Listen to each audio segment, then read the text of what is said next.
You are looking live inside the Georgia Dome, Atlanta. This weekend is the epicenter of the Georgia High School Association postseason. We say happy holidays to you and yours here from GBB. In 48 hours, you're going to see 5 state champions crowned here under the big top. And we have a holiday treat, so sit back and enjoy some great high school football here in the great state of Georgia. Up first will be the AA state title game between Calhoun and Buford. It will be a Donnybrook, so stay back and sit back and enjoy great high school football on GPB. The kickoff coming up next here on GPB. All right, thank you, Gil. Matt Stewart and Chuck Oliver with you upstairs here at the Georgia Dome. Buford and Calhoun meeting in the AA state title game for the 3rd consecutive year. That has never happened in Georgia high school football history. Of course, Buford won the first 2, 45-21 in 2007, 13-10 last year. But Calhoun is back. 14-0 in the season, despite graduating star quarterback Nash Nance and star wide receiver Derrick Rogers off to the Tennessee Volunteers. That's because their quarterback Landon Curtis waited his turn. He's had a spectacular senior season. When you lose talent like Nance and like Rogers, you're supposed to have some sort of drop-off, aren't you? Not offensively for the Calhoun Yellow Jackets this year. They have rolled right along, and as you said, the right arm of Landon Curtis, 32 touchdowns, 2 picks. You see it right there. Expect to see him connecting all afternoon with this huge target on the outside, and I mean huge. 6'3", wide receiver J.T. Palmer. And when Landon Curtis isn't throwing the ball in the spread offense, he's handing off to his running back, number 5, Dustin Christian, who's committed to Chattanooga. Not the biggest kid in the world, but the production is huge. You see it there, over 1,500 yards, almost 8 yards a carry. He will be a constant threat on the ground all afternoon for the Yellow Jackets. Earlier this week, we caught up with Calhoun head coach Hal Lamb, and he told us what to expect from the Yellow Jackets. Offensively, we're going to be a spread type offense. We're going to throw the ball around. We're going to get in 4 wide receivers. We're going to try to be 50-50 run pass, and you know we want to get the ball to our kids in space and try to make plays. Defensively, we're a 3-3 team, and we're going to bring a lot of pressure. We're going to be a zone coverage team mainly in the secondary, but we like to bring pressure and put some pressure on the offense. And Hal Lamb trying to win a state championship as a coach. He won one as a player, as a wide receiver on his daddy's team, the 1981 Commerce team that won the state championship that year, close to 30 years ago. Now this Buford team is gunning for history. A victory today would be their 4th straight state championship. Only one other team has ever done that in state history. That was West Rome back in the early 80s. A victory today would also be their 7th state title in 10 years. They are led by their quarterback, Alex Ross, Chuck, who is committed to Coastal Carolina. Been lucky enough to do a couple of this kid's games. He has broken or at least tied most of the passing records held by former Georgia Bulldog and Tampa Bay Buccaneer Tim Wansley. Obviously, completely different quarterback. 6'2", 200 pounds, big arm. So good throwing the football that he's actually convinced the Buford staff to kind of open things up a little bit and throw it downfield. Well, they can open things up and turn things over to their defense, allowing just 9 points per game, led by their undersized defensive end, Rick LeGrand. You say undersized, he's about the same dimensions as quarterback Alex Ross, maybe a pound or 2 heavier, but Matt, they spend the evening in the same place, the backfield. LeGrand's game is getting in the backfield, causing pressure, getting sacks, and tackles for loss. Now their head coach is Jess Simpson, who is 81-4 since taking over for Dexter Wood, and earlier this week, he told us what to expect from the Wolves. Offensively, we're still basing out of the eye. We're led by Alex Ross, our senior quarterback, who is a 2-year starter and has had a great senior season. He's really managed the game well for us and made great decisions with the ball. We have a talented group of running backs, both at fullback and tailback. We got about 5 or 6 different guys that will carry the football. Offensive line has been a good group who's really come on. Tight ends have blocked well. We've got receivers, seniors that have made plays. On defense, we're a little more multiple. We're 3-4 and 4-3. We're dividing that up about 50% of the time. Defensive line, those guys have done a good job getting pressure on quarterbacks. And then our perimeter guys, our linebackers and secondary are very athletic. We're starting probably 9 underclassmen on defense this Friday. And by the way, Jess Simpson's Buford Wolves have never lost a playoff game here at the Georgia Dome. The 3rd member of our broadcast team is Nikki Noto, and she's down on the sideline. Nikki? Hey, thanks, guys. First of all, I just want to let you know when I talked to Coach Jess Simpson from Buford, he said, as always, he is excited to be here. He also said it was an honor to be playing in the Dome, like you guys mentioned earlier, right after the SEC championship. And as an Auburn grad, I'm sure he was proud of that outcome. And I'm sure he's hoping for a similar outcome today. Now, as far as Coach Lamb and Calhoun is concerned, well, he got his guys out here hours before the game just to make sure those pregame jitters were gone. And one by one, I saw the guys go to the goalpost. They hit them, and I also saw some Mohawks on the linemen, and the linemen told me, hey, we've been lucky with the Mohawks all year, and they're hoping that they'll have the same outcome today. So they're rocking the Mohawks today, guys. So be on the lookout for that. Back to you in the booth. All right, thank you, Nikki. Chuck's going to carve a Mohawk into his head at the end of today's game, so stick around for that. The Buford Wolves and the Calhoun Yellow Jackets AA state final coming up next right here on GPB.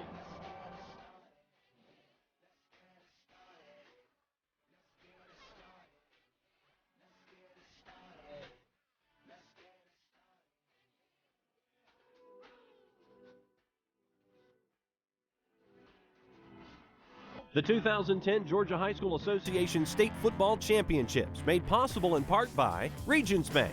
It's time to expect more. Georgia's Electric Membership Corporation, lighting the way. By the Georgia Student Finance Commission, GAcollege411.org can help you plan, apply, and pay for college. And by viewers like you. Thank you. The GHSA would like to thank State Farm, Verizon Wireless, and Wilson for their support of GHSA athletic activities. Broadcast of this program is made possible in part by the following. As leaders in our communities, Georgia's locally owned and operated electric membership corporations are proud to sponsor the Georgia High School Association and to help our student athletes become the leaders of tomorrow. Georgia's electric membership corporations, lighting the way. GPB would like to thank the following corporations for their generous donation of hospitality suites for this weekend's GHSA Championship Games. Merry Christmas from Georgia Public Broadcasting. This program on GPB is made possible in part by supporters of the Georgia High School Association, including the following.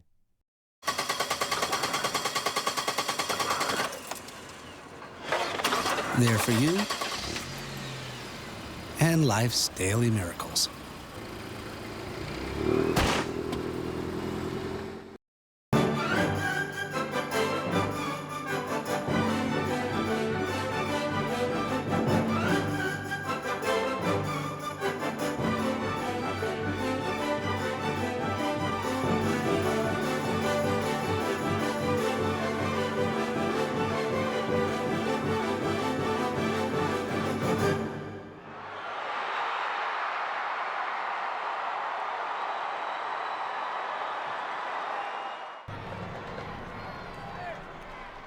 The Buford Wolves take the field 13-1 on the season, coming off a 53-13 semifinal demolition of Lovett last week. Here comes Calhoun at 14-0, upset winners over #1 ranked Carver Columbus last week, 27-14 as they shut down star running back Isaiah Crowell, held him to less than 100 yards in that big semifinal win. Calhoun won the opening toss. They have deferred. Buford will go on offense first. Calhoun in their home white jerseys and white pants trimmed in black and Vegas gold. Buford sporting the forest green jerseys with the Vegas gold and white.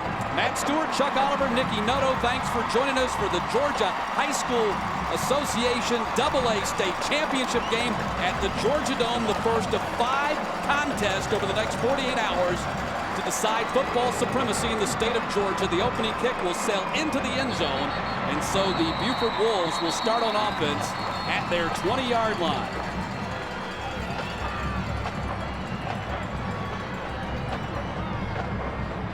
There's their quarterback, number 9, Alex Ross, a 6'2", 198-pound senior. You see his career numbers, 3,339 passing yards and 34 touchdowns. Both of those numbers second all-time to Tim Wansley.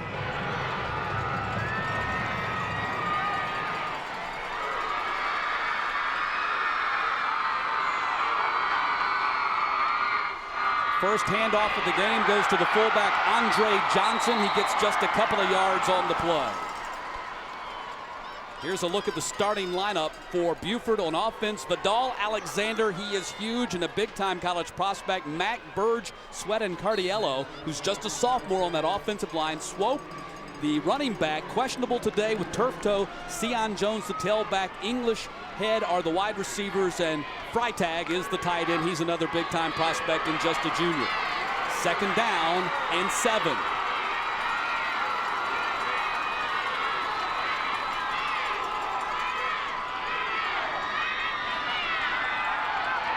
Pass is thrown. It's complete to Jamal English. English up to the 40-yard line, and a first down for the Buford Wolves.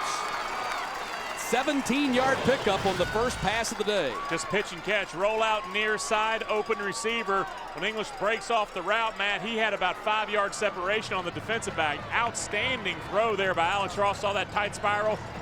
Easy catch. First and 10, ball at the 40-yard line.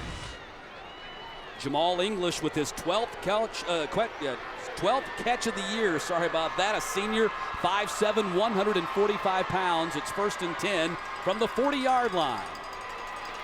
Swope on the carry, didn't gain much. Dominique Swope, number 21, was questionable coming into the ball game with turf toe. Suffered a severe toe injury in the victory over Lovett. Here's a look at Calhoun on defense. Roberts, Parker, and Allen up front. Fricks, who just made the tackle. Knight, Kirby, and Freeman are the linebackers. And in the secondary, Long replacing Young, Everett, Beaver, and Palmer. Jacob Young back home, number 31. You'll see his number on the back of their helmets. He had to undergo an appendectomy this week. He is not with the team today. So a timeout called by Buford with 2nd and 7 coming up. Make sure they get their personnel right, Matt. And you know, on that first carry, you mentioned Andre Johnson, not 21 Dominique Swope. It's a kid that we're going to see some of today, but he's not 100%. As you mentioned, a turf toe injury. I was lucky enough to do the Buford-Westminster game, I'm thinking week 3, and really Swope's coming out party, and for the next several weeks was able to really integrate himself and be part of that offense, but he's a banged-up kid right now. Just a moment ago, you saw Hal Lamb, the head coach of this Calhoun ball club, wearing number 31 on the bill of his cap. That's the number of Jacob Young, who unfortunately is not with the team today. The Buford Wolves. Spectacular season again, their 12th consecutive year in the state playoffs. They've won 19 consecutive playoff games. Their last loss back in 2006, Chuck, a game you and I worked against Charlton County when Charlton County was led by that incredible star quarterback Dwight Dasher, who went on to Middle Tennessee. Making a living up in Murfreesboro now. 2nd down and 7, ball at the 43. Bart, the tight end, in motion. Swope the handoff and does not get much. Stonewalled at the 45-yard line. Heath Everett, the outside linebacker, making the stop, and now it's going to be 3rd down and 5. Now, good job of Swope stepping out of that first tackle, but he winds up with only about a 1-yard gain because Calhoun defense so fast moving to the football. By the time he's free, there's 3 or 4 more Yellow Jacket defenders right there ready to put a helmet on him.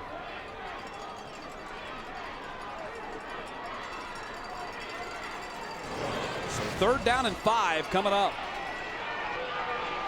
See Heath Everett, 83 tackles on the season, 3 tackles for loss. See, that's how you get all those little stars all over the helmet, Matt. Make a lot of tackles. 83 of them to be exact. It's 3rd down and 5. Pass is thrown. It is complete. Jerkins downfield at the 40-yard line, and a first down on a 3rd and 5, a 15-yard completion to Trey Jerkins. Just his 4th catch of the season, and another first down for the Wolves. What a tremendous job for Ross, rolling far side. Watch how they stack the protection there, kind of want to wall everything off inside. Jerkins able to catch the football, knocked out of bounds. It is still a completion and a first down for the Wolves. Great job getting that pass in front of a cornerback, actually. And now, number 9, quarterback Alex Ross is 2 completions shy of tying Tim Wansley's career record of 209. It's 1st down and 10 from the 40. Jerkins in motion again, and the toss this time goes to Eric Barr. Barr gets to the outside. Barr pushed out of bounds inside the 5. Touchdown saving push by Malcolm Long, but Barr breaks off a big one, and the Wolves will have it 1st and goal to go. Supposed to be a quick hitter. Watch the line dive out and chop legs right there on the left side, and then Barr just scoots right through the hole down the near sideline. Must be real careful with that ball. Got out at, where they're going to scrimmage on the 4-yard line right there, 3.5-yard line. Eric Barr, number 1, the best yards per carry average on the team, 12.3 yards per tote. He just helped that average right there. It's 1st and goal to go from the 3. Play gets blown dead as the handoff went to Andre Johnson.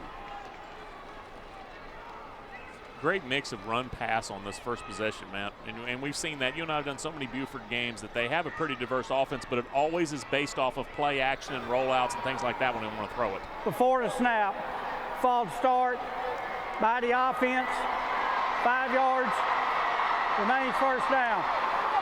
So now it'll be 1st and goal to go from the 8. And Calhoun head coach Hal Lamb confessed to us that preparing for Buford much more difficult than Carver, despite the fact that Carver has star running back Isaiah Crowell, because Buford has so many different weapons they can run at you.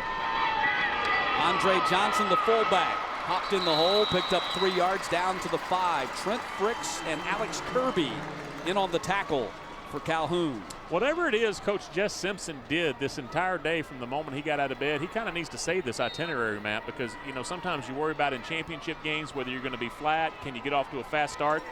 Whatever Buford did today, they need to try to replicate if they ever get back here.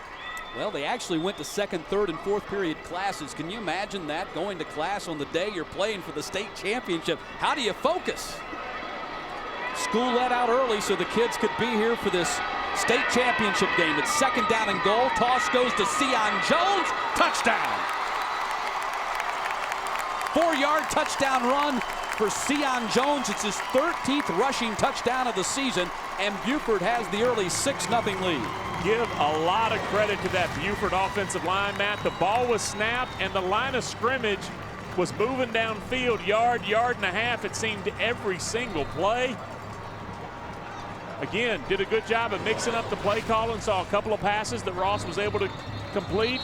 And then the ground game took over, even making up for that 5-yard pre-snap penalty. Penalty before the snap. David Petroni, number 15, on for the PAT for Buford. He is 59 out of 62 on Before PAT attempts. Encroachment by the kicking team. 5 yards, point after. Not the worst place in the world to get a 5-yard penalty, Matt. Absolutely not. Maybe makes the kicker a little bit easier.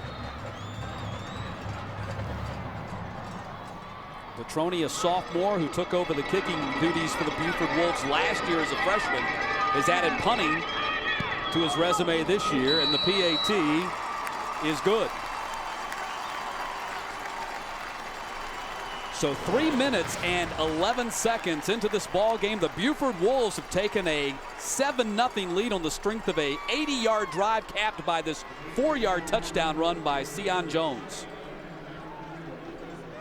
And again, a great start by Buford. Through the air, mostly on the ground, which is what we expected. And you were right to mention the diverse options in that backfield. When you look at Buford's leading ground gainers for the year at 6.5 yards, 7.5 yards, as you said, 12 yards. Well, Chuck, on that opening drive of 80 yards, 8 plays, we saw 4 different running backs touch the ball. Dominic Swope, Sion Jones, Eric Barr had the big run inside the 5-yard line. Andre Johnson also carried the ball, and also Darian Smith, who's been out with a shoulder injury, lined up at tailback, although he did not get a handoff on that drive.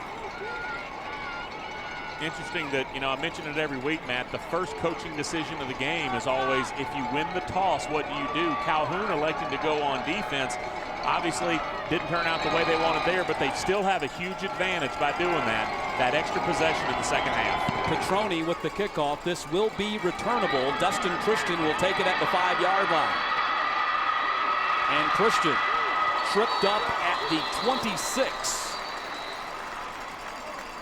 Rick LeGrant, who will line up and play defensive end, made the special teams tackle for the Wolves. And so the Calhoun Yellow Jackets go on offense from their own 26-yard line, led by their quarterback, number 2, Landon Curtis. Look at those numbers. The 32-2 touchdown to interception ratio, Chuck, is mind-boggling. And you're going to see a lot of shotgun, but don't think this is a team that just flings it all around creation. Obviously, as we told you in the open, they can feature the ground game as well, Matt. They go empty backfield, 5 wides on their opening possession. They are a spread offensive team. J.T. Palmer, who you mentioned off the top of the broadcast, Chuck, with an astounding 65 catches on the year. And a little bit of an advantage formation-wise because that's just pure man coverage.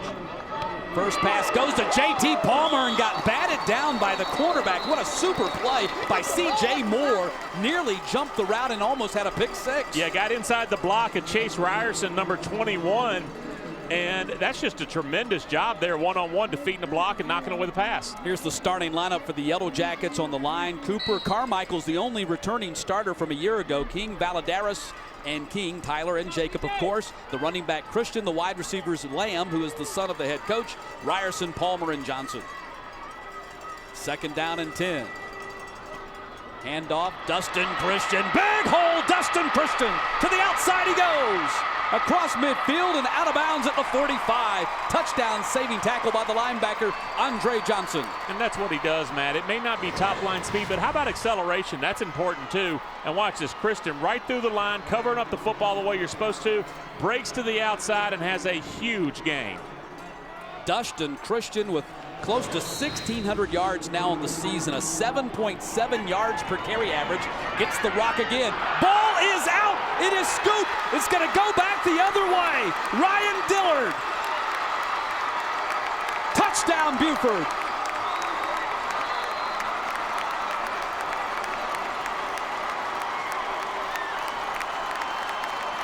As much of an impact as a defensive player can have in a ball game, you get the scoop and score. It looked like it could have been a decent game there.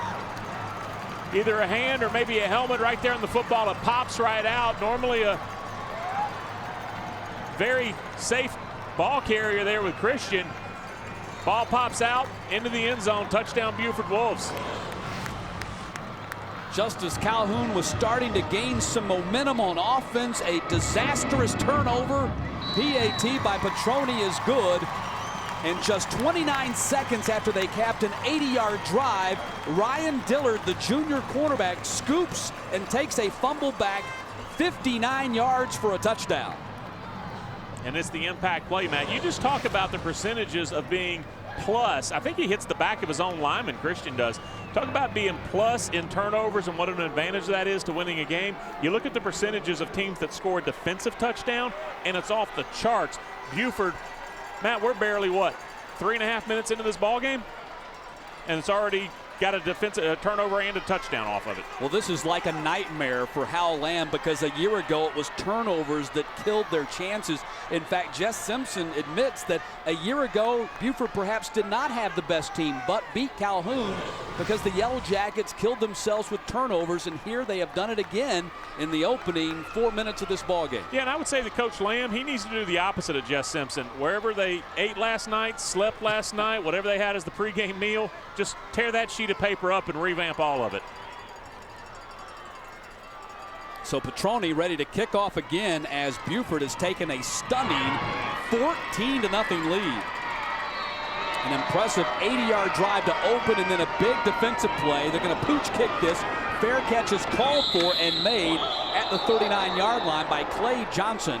And so that's where Calhoun will go back on offense for the second time. Down to the sideline and Nikki Noto.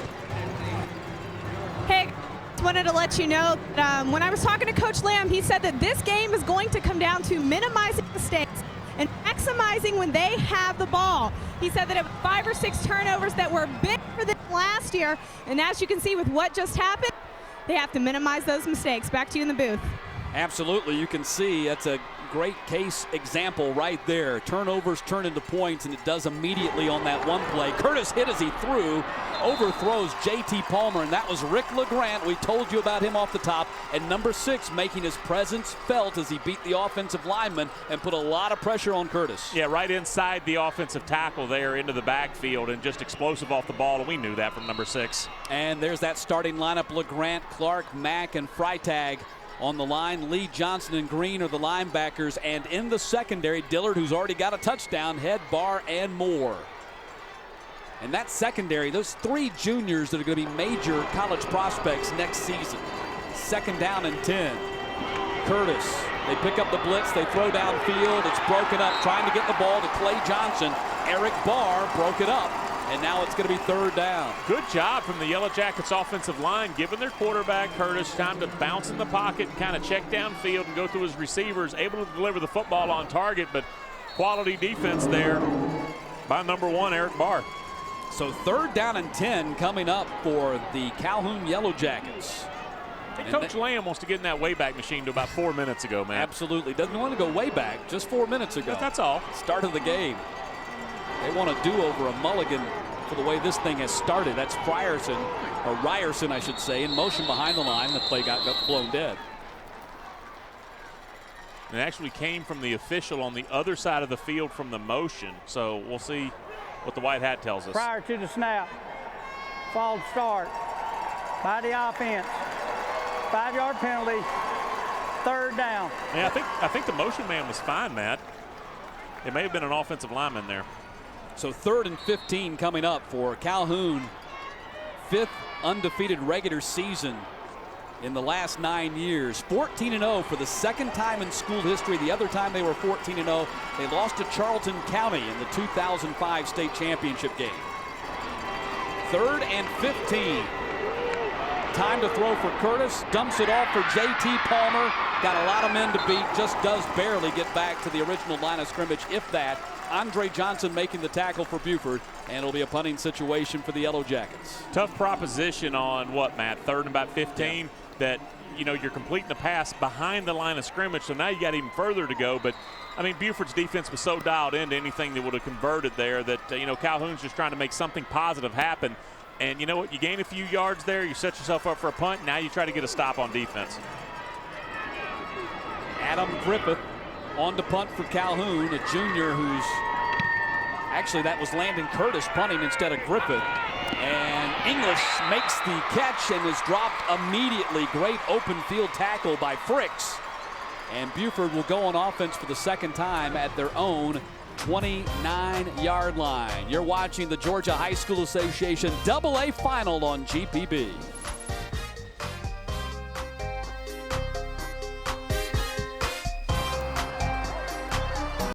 This program on GPB is made possible in part by supporters of the Georgia High School Association, including the following.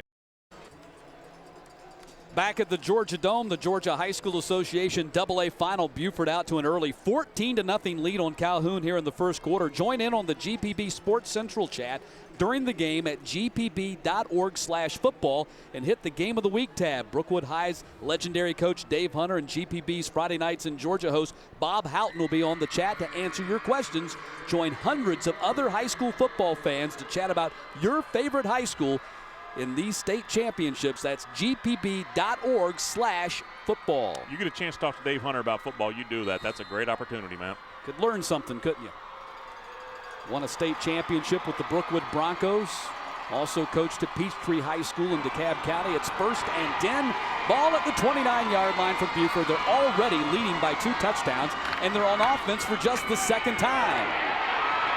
Sion Jones hit hard by Alex Kirby, the linebacker for Calhoun. Kirby, the leading tackler on this Calhoun team. Yeah, see number 8 there, a junior, Kirby. You know, you use that phrase, can he fill against the run? That's what you want against a linebacker. Well, that qualifies. Step right into the hole, avoid the blockers.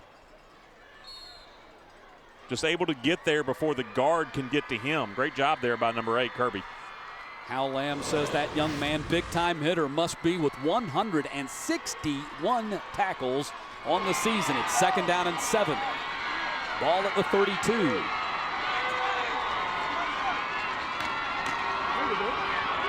Darian Smith getting his first carry of the ball game. That's now 5 different running backs that have touched the ball, and Darian Smith back playing today after missing the last 5 weeks with a shoulder injury against Kirby, and Gus Roberts in on the tackle that time. Matt, this is what I say all the time. You just want a shot. Get me to 3rd down. I got a shot there to get off the field if you're Calhoun, and all you want right now, let's stop the bleeding. All right, let's get our feet under ourselves, get a stop on defense, get the football back, because we're a real good football team. We just kind of need to get our legs here.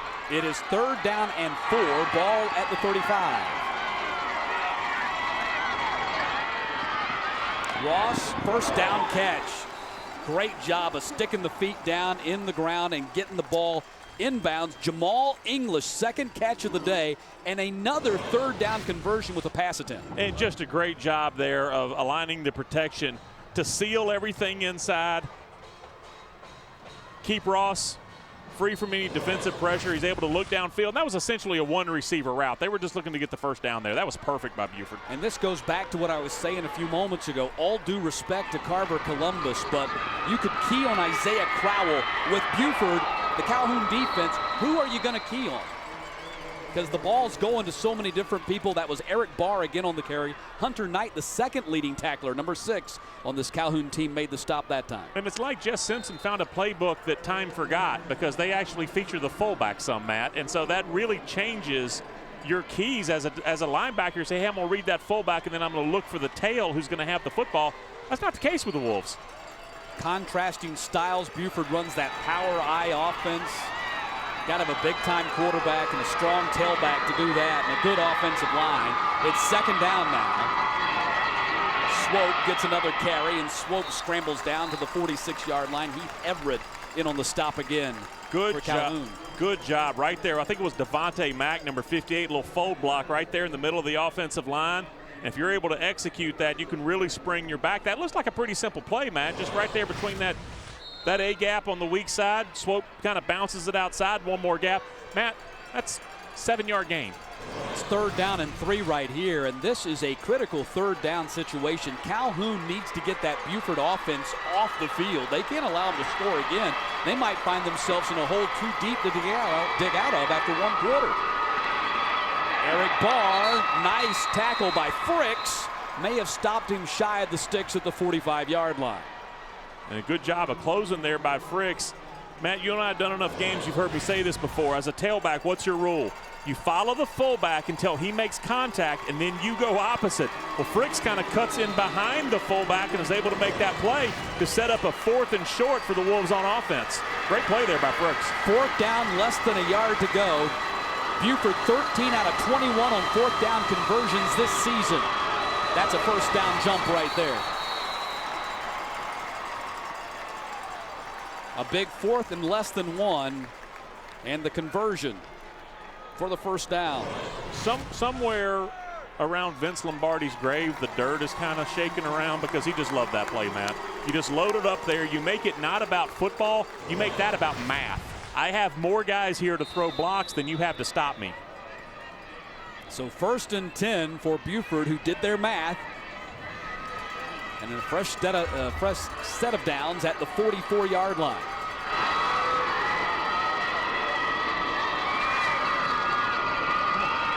Ross throws complete on the tunnel screen. Ball out after Paris had and made the catch, but apparently Buford covered it at the 35. Dicey, you got the screen coming back towards the formation, Matt, and you're putting a wide receiver in there with all the big uglies. There's bodies flying around. You can poke that football out, get a helmet on it. Always dicey when you bring that receiver back towards the middle of the field. I think most receivers would agree with me. They like that bubble screen a lot more than that tunnel coming back towards the quarterback. Tunnel, you run into linebackers. No thanks. Bubbles, you're fighting cornerbacks. 2nd down and 2, ball at the 36.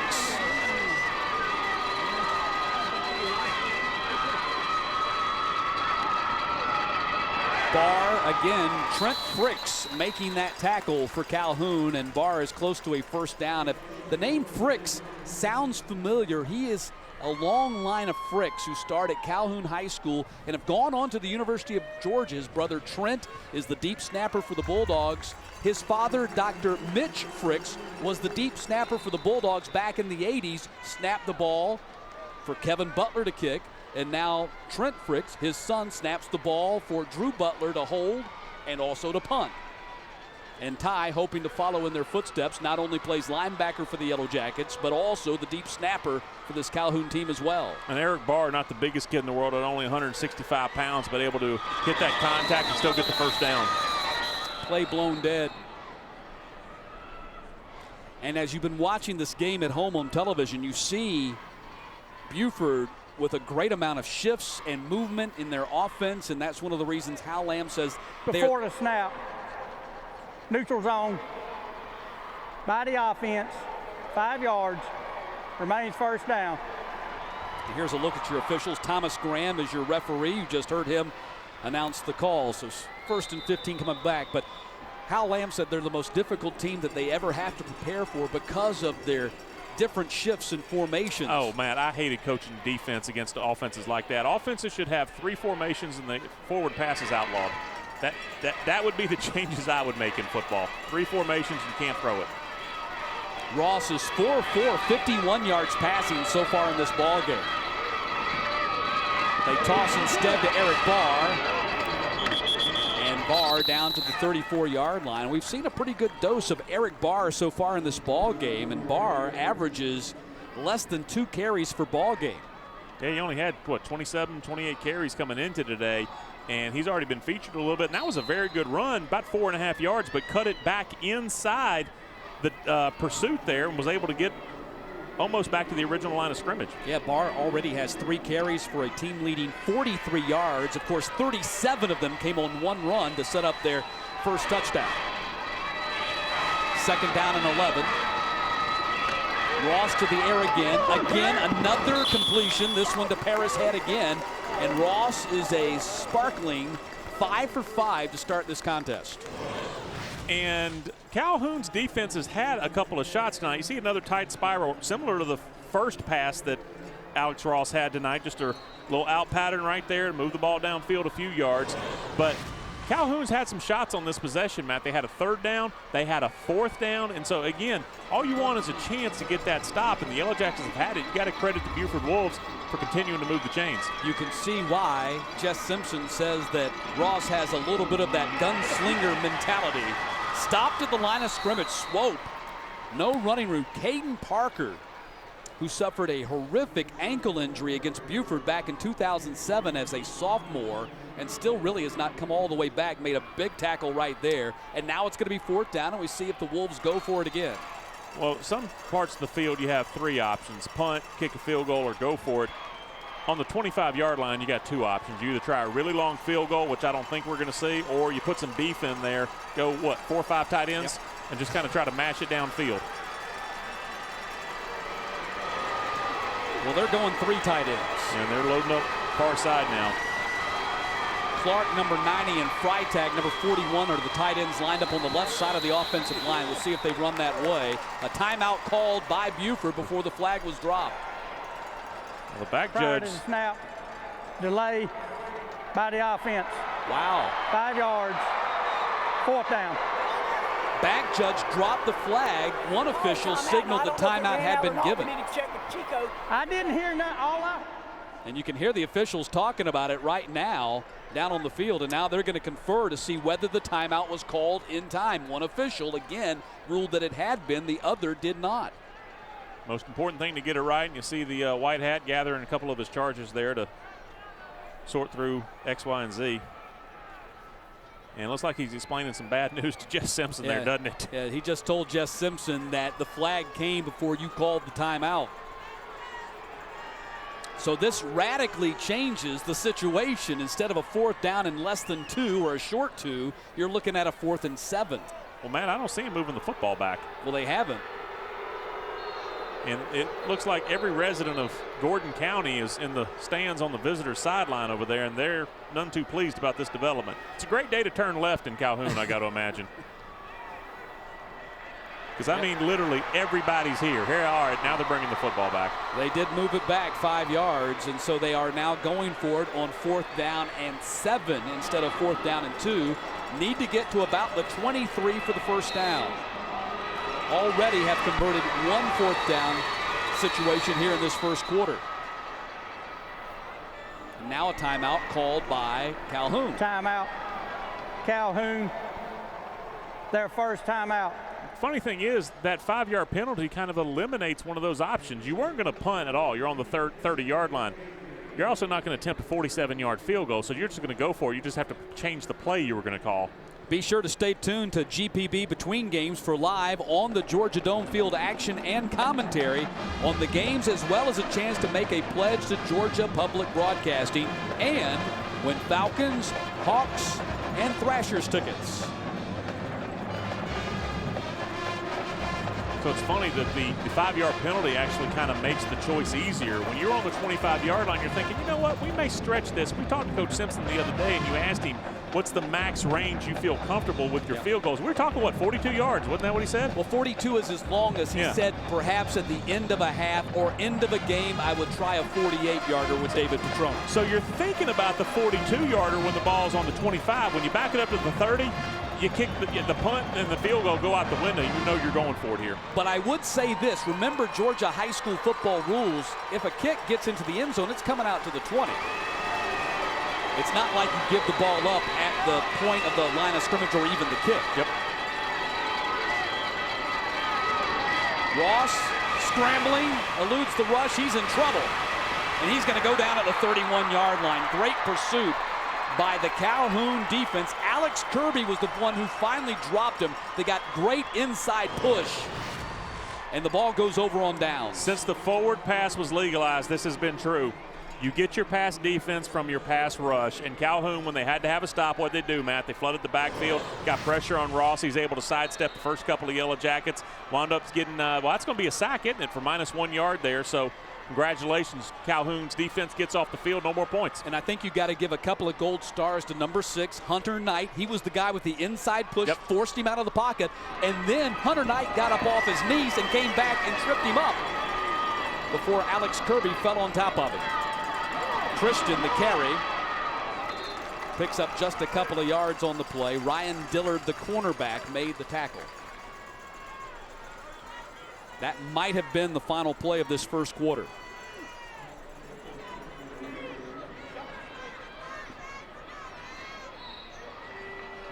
We have played 12 minutes at the Georgia Dome with 3 to go.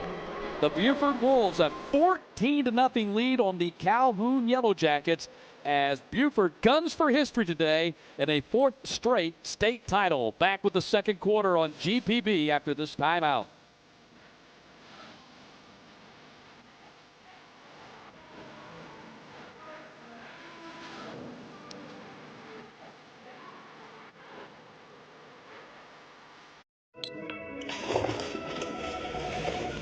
Mail.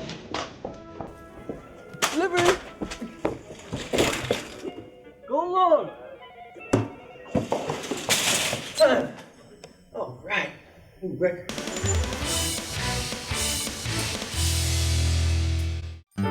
Broadcast of this program is made possible in part by the following.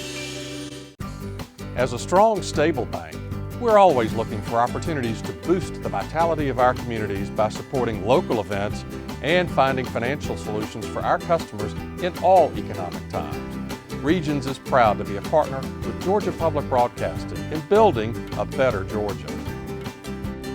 Fall is the time to apply for college, and preparation is key to success. GeorgiaCollege411.org is the smart place to explore careers and plan high school classes. It helps students prepare and study for entrance tests and is a source for sending transcripts and applications. Give me all your aces. Ha. Read them and weep. Yes.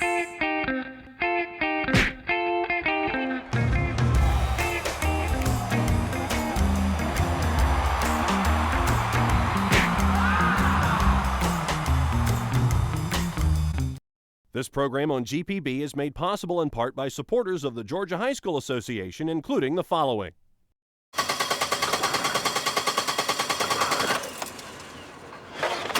There for you and life's daily miracles.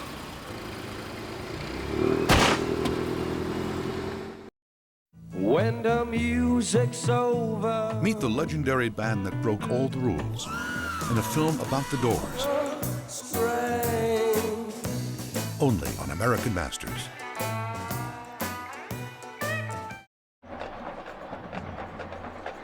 Start of the second quarter. Matt Stewart, Chuck Oliver, Nicky Noto with you at the Georgia Dome. The Buford Wolves out to a 14-0 lead on the Calhoun Yellow Jackets as these two teams meet in the AA state final for a third consecutive year. As you take a look at the Buford Wolves resume, how impressive. 7 state championships, 5 straight title games from 2000 to 2004, and a state record 47 consecutive victories earlier in this decade. Just got stopped on 4th down. Calhoun takes over, a 2-yard run on the first play, and here we are. Curtis back to pass for the Yellow Jackets, caught by J.T. Palmer across midfield, and a first down for Calhoun in Buford territory. Second time they have been in the Wolves' side of the 50-yard line, and they speed up to the line of scrimmage. All manner of respect from number 28, Ryan Dillard, the 5'10 corner for the Wolves, going against just a giant on the outside, 6'3" wide receiver, Palmer, J.T. Palmer for Calhoun. 1st and 10, ball at the 49-yard line. Christian spin move in the hole. LeGrant made the tackle, dropped him right there at the line of scrimmage, perhaps even lost a yard on the play. Now watch what Calhoun did on that play, Matt. Huge splits on the offensive line there, trying to create some running room, maybe through formation. Watch how far apart those offensive linemen, they just line up before the ball's even snapped. Sometimes when you're having a difficult time getting the ground game going, you'll try to create some running lanes strictly through your formation. Didn't work. Buford defense too quick there. Number 59, the right tackle, Jacob King, having a devil of a time with LeGrant, who's a speed demon out there on that defensive end. Like we said off the top, only 6'2", 202, but really does a job with much bigger offensive linemen, beating them with his speed. Offense did not have 7 players on line of scrimmage. That penalty is declined. Results of the play, sack it down. You say he's having a hard time with LeGrant. I think there's a support group out there for offensive tackles who have experienced that this year. I mean, that's a weekly occurrence. 2nd down and 10 coming up for Calhoun. Ball at the 49-yard line. Yellow Jackets have won 10 straight Region 7 AA titles, 77 consecutive region games. Christian on the carry, stopped by Andre Johnson at the 46. C.J. Moore, the corner, in on the stop as well. And now it's going to be 3rd down. You want to know why that play gained the few yards that it did? Tyler King, number 55, actually took out 2 Buford Wolves with a great block right off the line of scrimmage. Watch him right there in the middle, just chop right there, boom. Sprung his running back for just about, what are we saying, Matt, about a 3-yard gain on that? But really did a good job kind of opening that hole up. 3rd down and 7, ball at the 46. Heavy rush, Curtis throws, it's complete to Clay Johnson. Johnson down to the 23. Dropped by Dillard in the open field, but a big gainer for the Yellow Jackets on 3rd down. One of the football truisms used to be, Matt, if you're a quarterback and you see a blitz coming, what do? You throw where the blitz just came from. Now, Bill Belichick in the zone blitz kind of changed that up a little bit, but blitz comes from the inside, receiver releases to the middle, and there is not a Buford Wolf to be found. Christian on the carry, scoots to the outside, cuts back inside, and dives down to the 1-yard line. 22-yard gain for Dustin Christian. Paris Head kept him out of the end zone, at least for now. And you know what all this goes back to? Great run there, lowering his head, covering up that football, protecting it. Matt, go back to that 4th and 1 and the delay of game penalty. If Buford is able to convert there, and then they're inside the 25-yard line and able to tackle another score, you're going to have a false start there on the left tackle, but back him up 5 yards. If Buford's able to convert there, you're down on the 25-yard line with 4 fresh downs.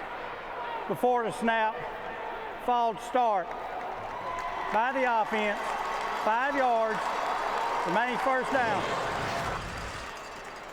Just busted outside, straight up the seam, and again able to cover up the football. We see there when the contact comes, lowers the shoulder. But that Buford offense, it looked like a bowling ball somebody had dropped off Peachtree Plaza. There was no stopping it, no getting in the way of it. They get the 5-yard penalty, back themselves up, and not able to convert.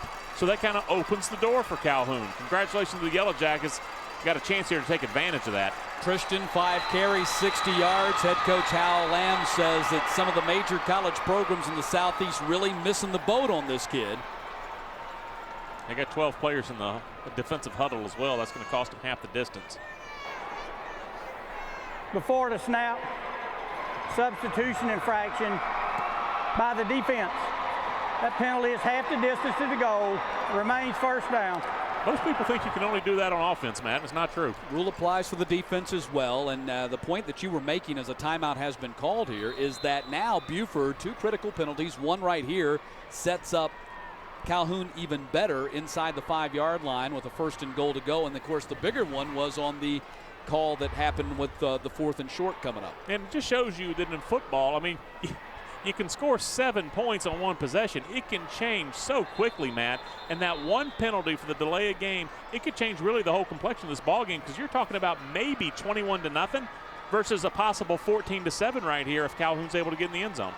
Well, the momentum and complexion of this game could change dramatically with a touchdown right here by Calhoun. They would be right back in it instead of being down, as you pointed out, 3 scores and maybe already done for the day. And again, you know, we're looking out over to that visitor sidelines, and it is packed from goal line to goal line, really, from people who've come up from Gordon County, come down from Gordon County. 9 minutes, 58 seconds. 9 minutes, 58 seconds. 1st and goal to go. Power backfield now lines up for Calhoun. Yeah, the power eye offset to the right. Alex Kirby, number 8, the linebacker, lines up in that power position. Curtis fires on the fade route, and over the head of the intended receiver was looking for Alex Kirby. It looked like in the flat. And was Paris, it 8 or 6? I thought it was Hunter Knight, the other linebacker. It was 6, Hunter Knight, the other linebacker they had lined up at the wideout, running a fade to him. Paris Head, number 23, able to drop back in coverage, and really no open receiver. And I don't think that Curtis was really trying to complete that pass. He didn't have a real good shot at it there. So very interesting. They have both of their starting inside linebackers in the offensive formation. Toss goes this time to Christian. Christian, touchdown. Calhoun back in the game. I think Tony Hernandez blocked 2 kids on that play. Number 34, he's stout enough to do it. I think he gets a chip right there past the line of scrimmage and then moves on. Watch this, number 34 coming in the beef towards the line of scrimmage. Then he goes and gets somebody else. Looks back and starts waving his teammate in. Hey, follow me. Get in the end zone. 23rd rushing touchdown of the season for Dustin Christian. And now, Griffith, one of the top junior kickers in the nation, on for the PAT, and he nails it. 50 out of 52 on his extra points this season. The junior kicker, Adam Griffith, a junior, and he's already got 3 SEC offers on the table from LSU, Alabama, and Vanderbilt. There's the first block there by Hernandez, and then he gets out and clears the. I'm giving 2 helmet stickers to the blocker on that play. And after watching Dustin Christian here in the first quarter and 3 minutes, I have to agree with Hal Lamb. Christian is an impressive running back.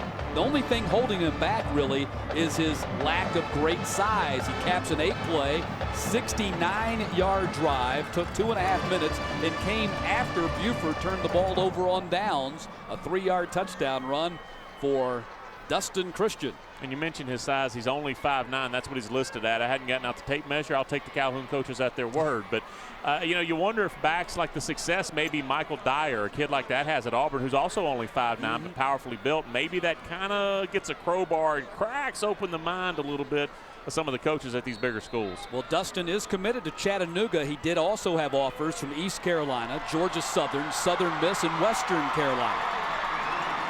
Griffith also a great weapon on kickoffs. 85% of his kicks have been for touchbacks. Love it. Good night. And he kicks that one 8 yards deep in the end zone. Non-returnable, of course, in Georgia High School Association rules. And so Buford starts at the 20-yard line. If you do just that, you're going to college for free. Just that, just kickoffs. Yeah, absolutely. I mean, you talk about the best way to eliminate your opponent's best chance at a huge play, kicking in the end zone. There are 22 men on the field for a kickoff. If you have a guy that can kick it into the end zone, the other 21 are irrelevant. It's 1st and 10, ball at the 20-yard line.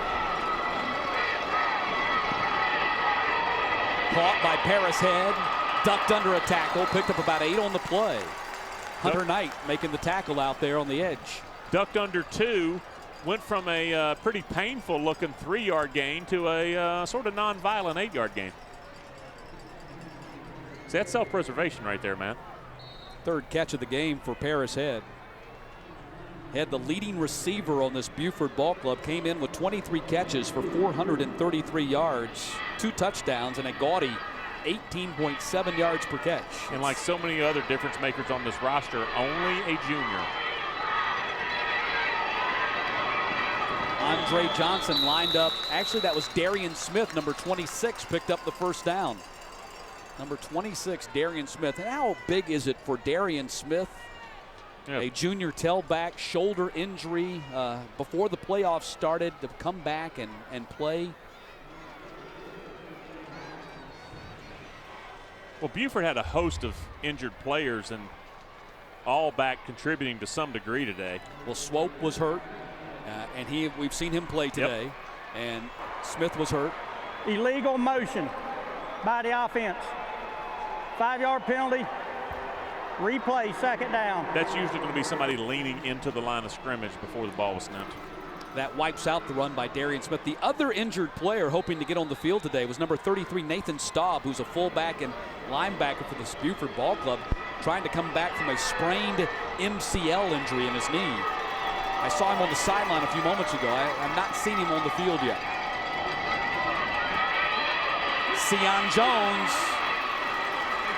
Sion Jones gets it all back and more, and a first down for Buford. J.T. Palmer making the stop for Calhoun. Matt, you hear guys all the time talk about, running downhill. That's exactly what Sion Jones does. Again, a kid that we've been able to see a couple of times this year. He gets that football and starts going north-south, and you get shoulders and knee pads and helmet. That's what your choice is as a defender if you want to tackle number 4, Sion Jones. A team leading 1,126 yards on the season coming into today's ball game. Set a Buford single game record with 319 yards rushing this season. Pass is complete, and another first down, and Paris Head making his 4th grab of the season. Yeah, whatever they fed him for pregame, he's earning it. Whatever they fed Alex Ross for pregame, he hasn't thrown an incompletion yet. He's now 7 for 7.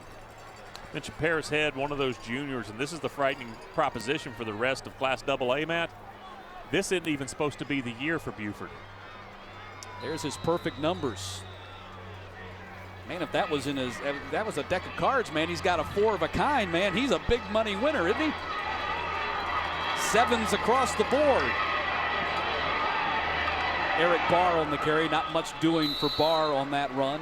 Yeah, the point that you're making, the strength of this Buford class is really in their junior class, not their senior class. They have all their big-time college prospects, or most of them, in that junior class. So if they win today, trust me, they are the favorites to come back and break the record and win a 5th straight title next year. You mentioned Nathan Staub, number 33, full-grown man, another junior, 6'3", 215 pounds, two-way player. Just coming off the field now, got a little bit of action there. But a kid with a strained MCL, and he's like, no, I'll be fine for the state title game. Yeah, Jess Simpson says he's a special kid. His daddy runs the Eagles Ranch for boys and girls. Special kind of kid, physically and mentally, emotionally. Timeout called by Buford.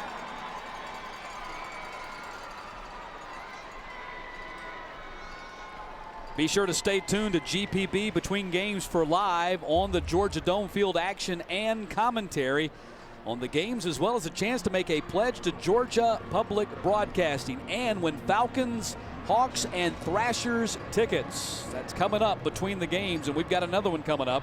The Quad A State Championship game coming up at 8 o'clock tonight. What a game that should be as well. Tremendous lineup. 10 teams here, 5 games over the next 2 days. Single A, Triple A, and 5A coming up on Saturday afternoon and evening here at the Georgia Dome. And we're here for this game, and you'll see a lot of names you know, Jeff Van Note, a lot of other people for other games. But I think Gil's doing the Jerry Lewis duty, right? He is. He's doing the telethon, round-the-clock stuff, right? He's staying up all night. Get that man some coffee. 2nd down and 8. Another flag out before the ball can be snapped. Well, you can run up to the line of scrimmage like that, but once you put that hand on the ground, you're set. Before the snap, false start. by the offense. 5 yards. Remaining second down. You know what I think that was? I'm going to let the offensive lineman off the hook there. You weigh 260 and you come running up the line of scrimmage, it's hard to get that weight stopped. Because that's what that is. It's a hustle up to the line, put your hand on the ground, and we're going to kind of try to do a quick snap. Buford gunning for their 8th state championship overall. 6 of those have come in the last 9 seasons. They won one back in 1978 as well under head coach Ed Cochran. Ross fires, and it is caught by Freitag, the tight end. Not the easiest thing to do for Ross. Rolling right. Dylan Lee, number 22, made the catch. Rolling right, throwing back towards the middle of the field, a little bit off target, but what kind of great catch is that, Matt? I got to tell you, there were other white jerseys around that. So if Lee doesn't come down with it, 6'4", 228, guess what class he is? Junior. If he doesn't come up with that, it could be a pick going the other way. Dylan Lee already has 5 major college offers from Alabama, Clemson, Miami, North Carolina, and South Carolina. Most schools are recruiting him as an outside linebacker. Darian Smith, big hole, first down. Darian Smith inside the 35.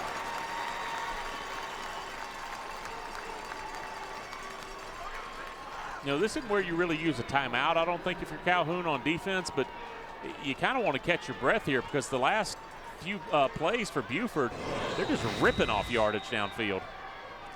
Just quick hitter, a little bend back action there. Love that play. Covering up the football. Folks, that's their 3rd team tailback. Another 5'9", 190-pound junior tailback. How many teams does he start for in the state? A lot of them in AA, I got to tell you that. Oh, my goodness. Sion Jones still moving the feet. Down to the 25. I got to see that, and I think I want to hear it again, Matt. The lead block by that fullback. You talk about a train wreck about 4 yards downfield. Good night. Look at this. You're right into the hole. Boom! Oh, goodness.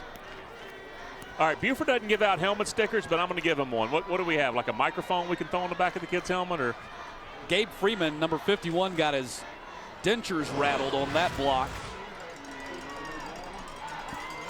2nd down and 2 coming up. Buford, that was tremendous.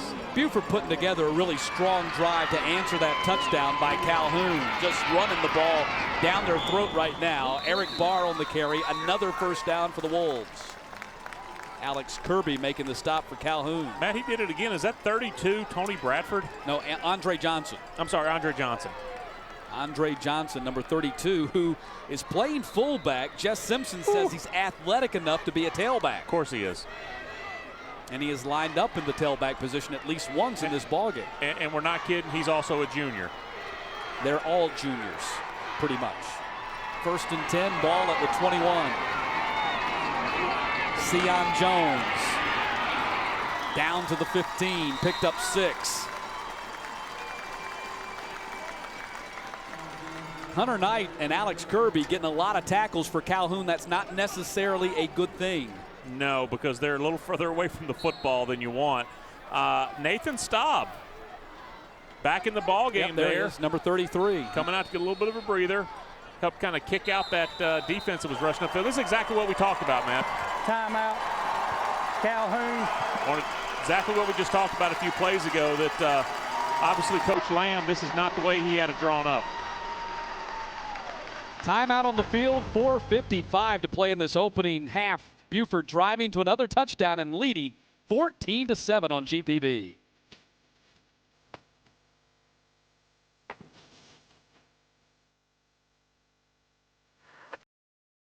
On GPB is made possible in part by supporters of the Georgia High School Association, including the following.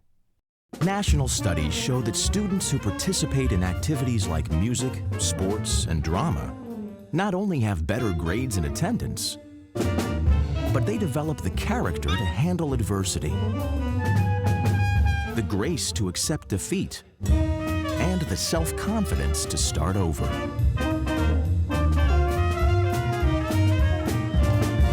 Take part. Get set for life.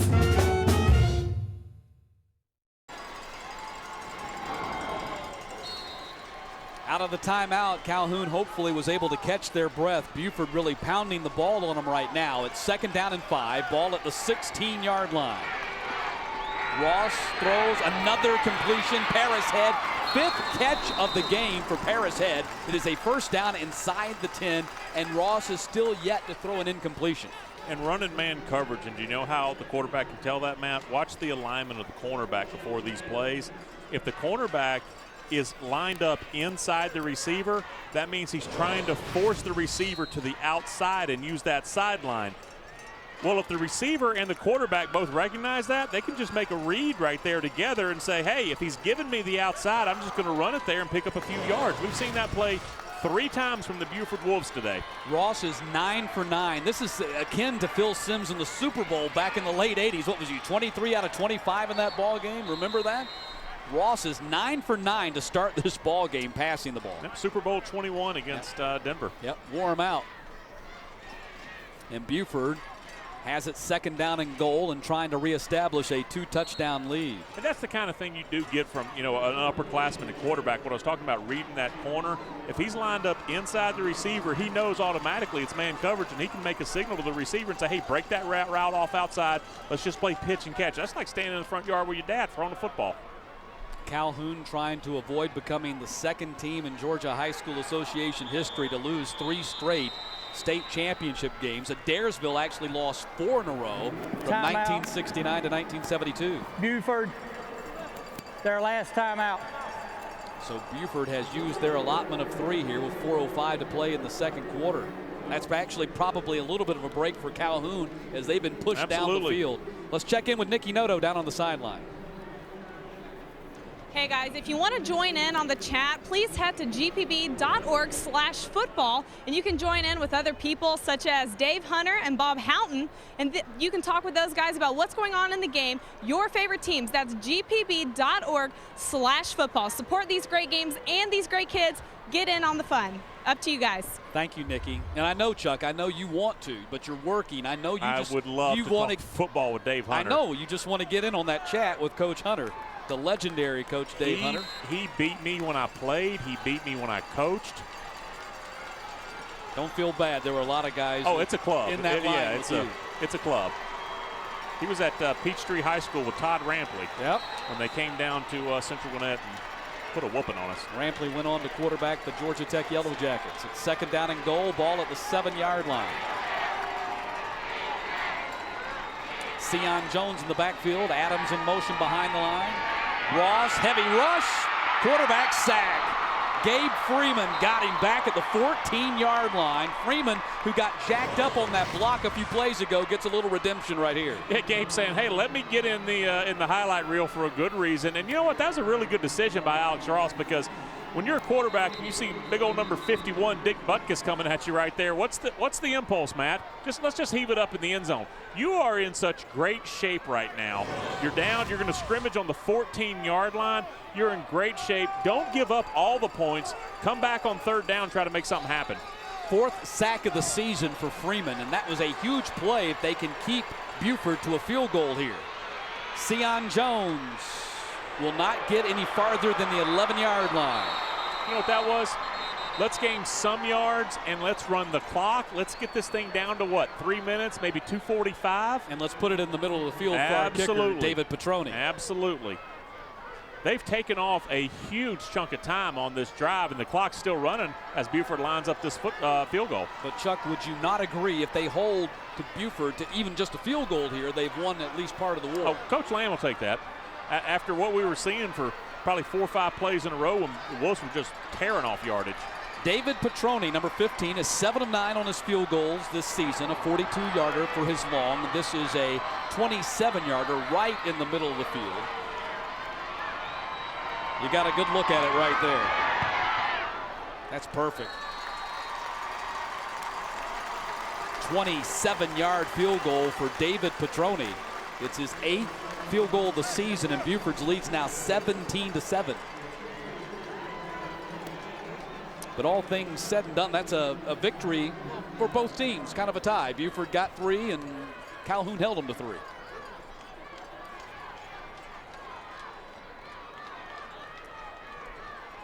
And now only 2:35 remaining before halftime. Calhoun with only one timeout left. Now, they obviously, with the players they have on offense, they can be quick strike, but again, only 2.5 minutes and one timeout. You're going to limit your options. You'd be surprised how quickly those seconds tick off the clock.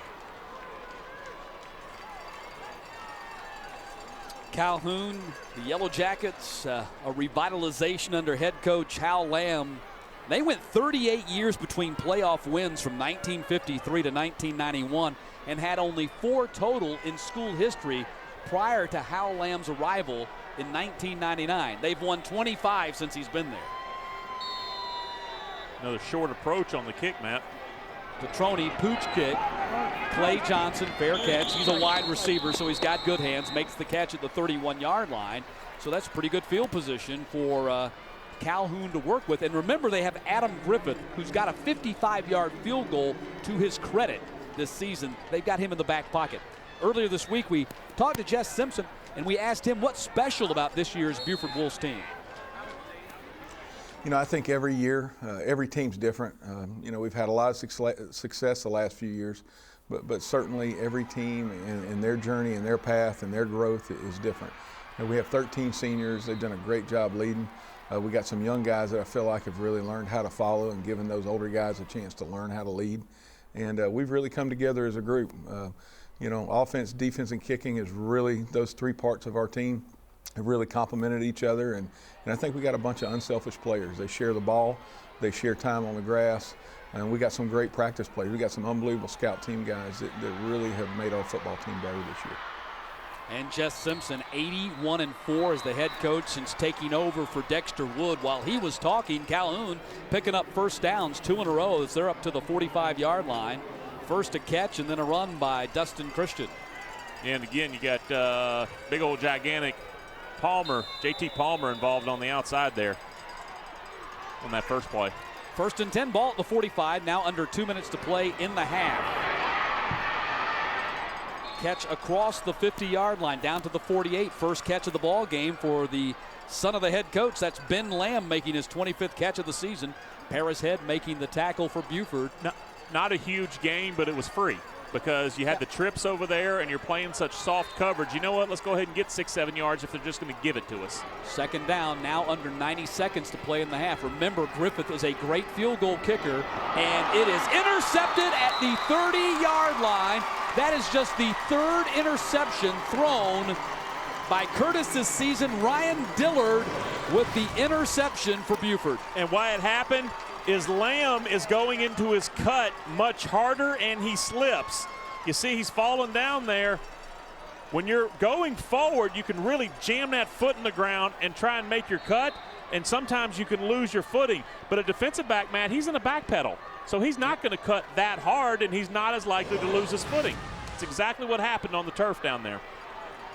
Now Buford's thinking minute 23, no timeouts, what are we going to... They run the ball in almost every situation anyway, but. And they run it right there.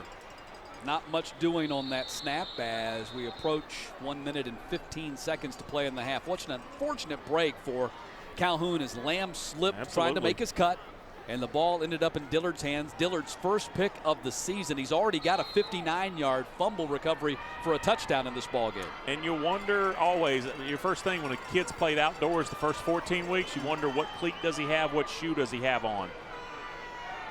Under a minute to play here in the first half. You know, Calhoun just kicking themselves because one more completion would have certainly gotten them within field goal range for Ryan Dillard. Fricks making the tackle for Calhoun. Now, Calhoun using their final timeout. Calhoun, their final timeout. Yeah, unless Buford throws the ball on this down, which I highly suspect they will not do, it's still going to be hard for them to get the ball back. You know what it is? They're trying to, cross their fingers for a Joe Pizarczyk play. Right, yep. Thinking that maybe something can happen. And you got the timeout. I mean, you can't do anything with it. You can't cash it in the third and fourth quarter. Do it now. Well, Coach Hal Lamb's team back in the state championship game after getting here a year ago and losing to Buford 13-10. We talked to him this week about what's special about the 2010 team. Well, this team, you know, a lot of people didn't expect us to get back to the Georgia Dome this year because we lost a lot of good players off last year's team. But I tell you, the difference is the chemistry of this team is very, very special. We've got a bunch of kids that like to hang out together. They do a lot together, and it's just a very special group of kids. You're right, Chuck. When you lose, Nash Nance, your quarterback, signs with the Tennessee Volunteers, and your star wide receiver, Derek Rogers, who's the #1 recruit in Georgia, signs with Tennessee.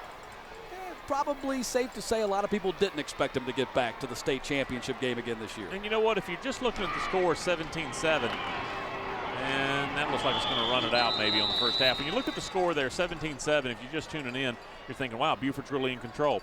Matt, it was 14-0, what, 4 minutes into this ball game? Yep. And because Buford had a touchdown on the opening drive, a scoop and score going the other way. Give the Yellow Jackets credit. They've really clamped down on defense. They've created some opportunities for the offense, not able to cash in all the way, but they're in the ball game, and remember, they get that opening possession of the second half, which is huge. Well, let me tell you, Hal Lamb comes from a family of coaches. His brother Bobby, the coach until recently at Furman, his daddy Ray won 3 state titles, 2 at Warren County and 1 at Commerce, and he is a master motivator. There was a poll conducted in the Rome newspaper. 78% of the participants back in January said they did not expect Calhoun to get to the state final this year. He clipped that out, and he showed it to his team throughout the course of the year. Let's go down on the field. Nikki Noto standing by with Jess Simpson. Thanks, guys. Coach, first of all, I want to know how crucial was that turnover in the first half that put you up ultimately 14-0 start off? You know, both turnovers were huge. I mean, we needed that one just to get a little breathing room. And then the last one right there before the half to be able to hold them after we kicked the field goal was a big deal. You guys have definitely been holding, especially your pass defense. Talk a little bit about that and how those guys have stepped up for you this game so far. Well, I mean, we got to get a little more pressure. We're doing a good job. You know, right there at the end, we're just trying to keep the ball in front of us. But so far, the kids are doing a good job making plays. Thanks, Coach. Back to you guys. All right, thank you, Nikki. Jess Simpson and the Buford Wolves are 2 quarters away from a 4th consecutive state championship. Halftime from the Georgia Dome coming up with the Wolves on top 17-7. Fire in the hole! Massive dinosaur bones found in the frozen Arctic. Arctic dinosaurs on Nova.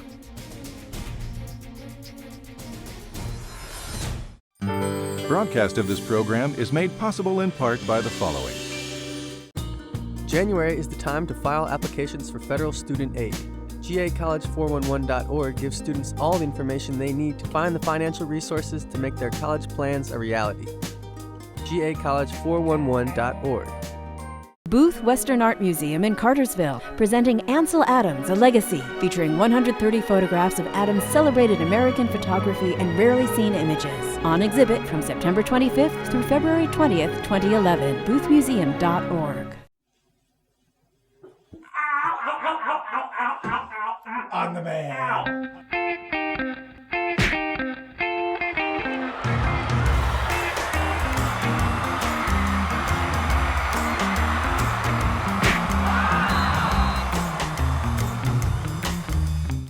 This program on GPB is made possible in part by supporters of the Georgia High School Association, including the following.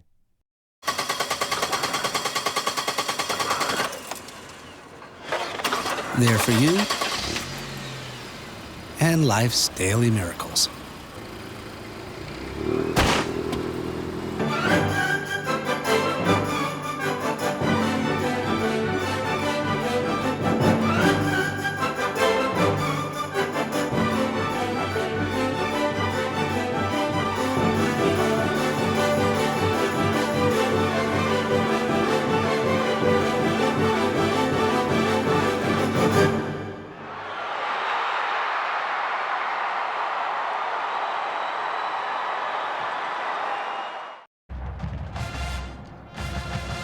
It is halftime at the Georgia Dome, the Georgia High School Association Class AA State Championship game as the Buford Wolves are leading the Calhoun Yellow Jackets 17-7. Let's send you down to the field now for the Calhoun High School Marching Yellow Jackets.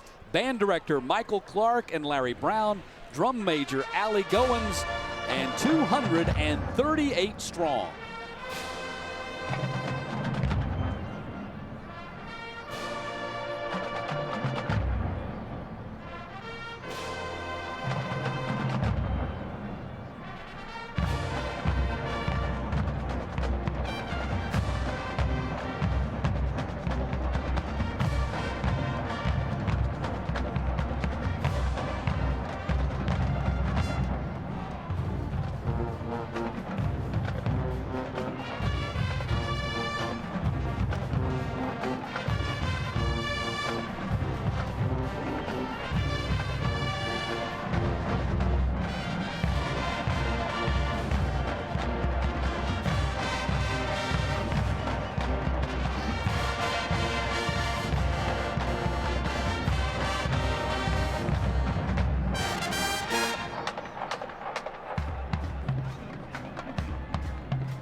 That's the Calhoun High School marching Yellow Jackets. Let's go down on the field to GPP Sports Central. Gil Tyree. Gil?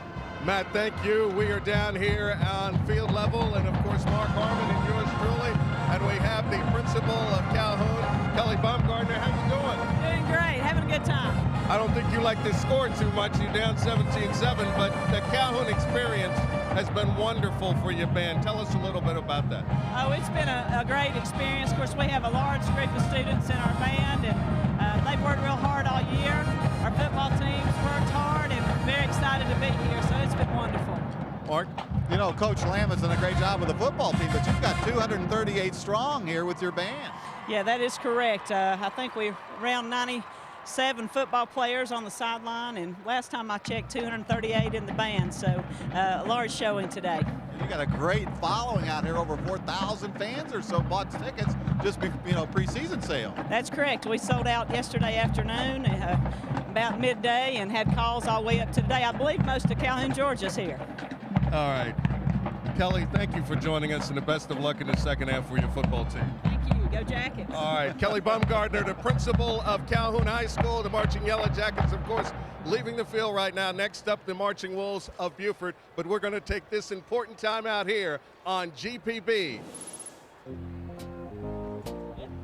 Hey, that was perfect. Thanks for coming on. His country and himself. He told one of his colleagues the great mistake of his life was having taken a military education. Robert E. Lee on American Experience. Broadcast of this program is made possible in part by the following.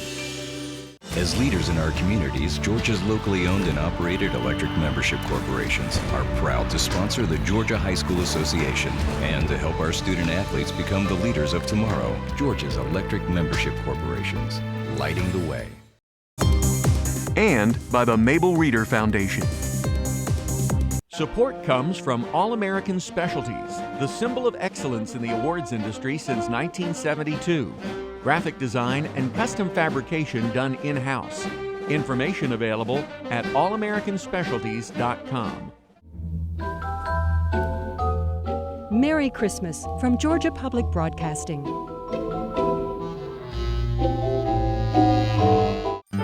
Broadcast of this program is made possible in part by the following.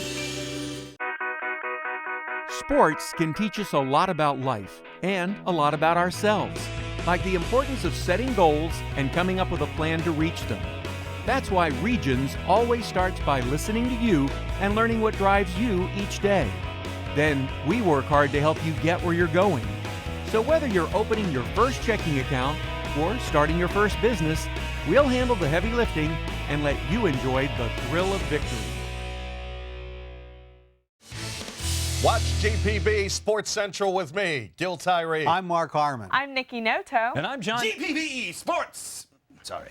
Nikki Noto. And I'm John. GPB Sports Shoot. Dude. Yeah. Too soon. I'm Nikki Noto. GPB Sports Central. My bad. And I'm John. GPB Sports. So close. Not even close. Seemed close.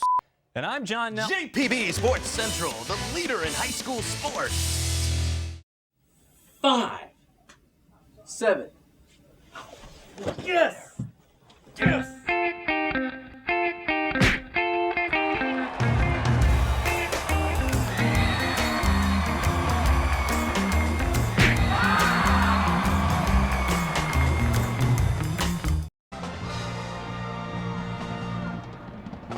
Time of the AA game between Calhoun and Buford. You're watching the Buford Marching Wolves. Band director is Wallace Conrath. Drum major is Melissa Meyer. They're 70 strong. Let's take a listen as they play music from Glee.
sounds of the Buford Marching Wolves, and of course they had a great halftime show. They're leading in this football game, the 2A state championship, and of course with me right now is the outstanding principal for Buford, Dr. Banks Bitterman. Dr. B, how you doing? I'm doing great this evening. How you guys doing? We're hanging in there. I want to ask you this regarding the whole Buford experience for you, the football team, the band, academics, and what have you. It's a tradition at Buford. It is. At Buford High School, we strive and we're achieving AAA excellence. It's excellence in academics, athletics, and arts. We just recently had some of the highest test scores in the state in the writing scores. And, you know, it's just one of those things at Buford High School. Excellence is not an act, it's a habit. It's something we promote throughout the programs, whether it be athletics, whether it be academics, whether it be arts. And I'll tell you right now, I could not be more proud of our football team. You know, Coach Simpson has worked and his crew. It's hard to believe all the things they do on the field, but it's also hard to believe all the things they do in the classrooms as well. These guys during season are nonstop, whether it be in the classroom, whether it be on the field, whether it be loving and taking these kids to the next level. And the outcome is being at the state championship and hopefully producing another state title. Dr. B, you are very close. You are 2 quarters away for accomplishing that feat, a 4th straight title for the Buford Wolves, and congratulations to you. Thank you very much. All right, Dr. Banks Bitterman, the outstanding principal for Buford High School. The Wolves lead here at halftime. The score 17-7 over Calhoun. Now let's go upstairs to the gentlemen who've been calling this outstanding football game here on the great GPB, Matt Stewart and Chuck Oliver. Gentlemen, it is all yours. Thank you, Gil. As you see, the Calhoun Yellow Jackets are back on the field, as are the Buford Wolves. And Chuck, let's take a look at the first half highlights. And an impressive drive by Buford after they received the opening kickoff, marched 80 yards to get the first score. Yeah, just ripped down the field. Sion Jones, who went for 178 last week. Well, he goes for only a couple there, but it was a big couple. He got 6 points. This is really the biggest play of the ball game and the biggest difference in the ball game. The 59-yard fumble, scoop, and return for touchdown by Ryan Dillard just 29 seconds later. Calhoun trying to answer and even the score. Instead, it turns into 14-zip. Second quarter, they did finally get on the board as Christian ran it in from 3 yards out after Buford had turned the ball over on downs, but late in the second quarter, 27-yard field goal by Petroni makes it 17-7. As you take a look at the first half stats, the number that really stands out the most to me, time of possession and the turnovers, those have been the 2 biggest differences statistically in this contest. Well, the first turnover gives Buford a score. The second turnover prevents Calhoun from getting a score, Matt. So there's your difference in the ball game right there. 18-43 to 5-17 for Calhoun in the time of possession. Not necessarily always a big statistic in this ball game with the way Buford wants to control the ground game with their plethora of tailbacks and fullbacks. It is a big-time story.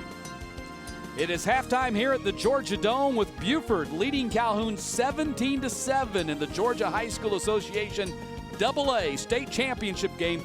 Second half kickoff is coming up next. I'm Gil Tyree for the best in high school sports coverage. Watch GPB. Sorry, Gil, these cookies are great. Watch GPB Sports Set. Gil, would you care for some tea? Watch GPB.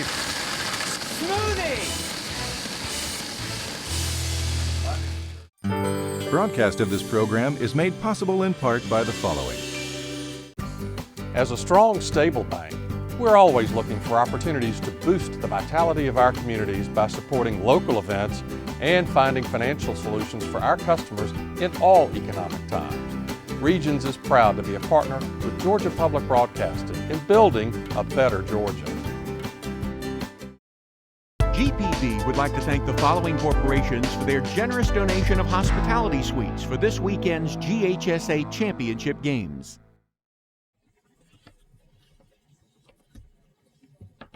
Time.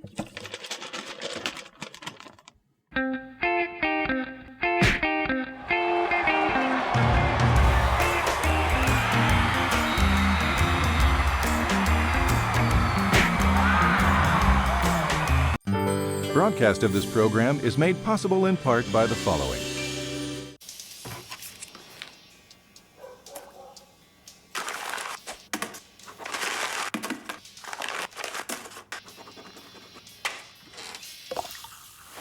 Need a better way to apply to college? Visit gacollege411.org and fly through applications online. Start, stop, save, change information anytime. And it's automatically transferred to all your applications. GA College 411, helping students plan, apply, and pay for college.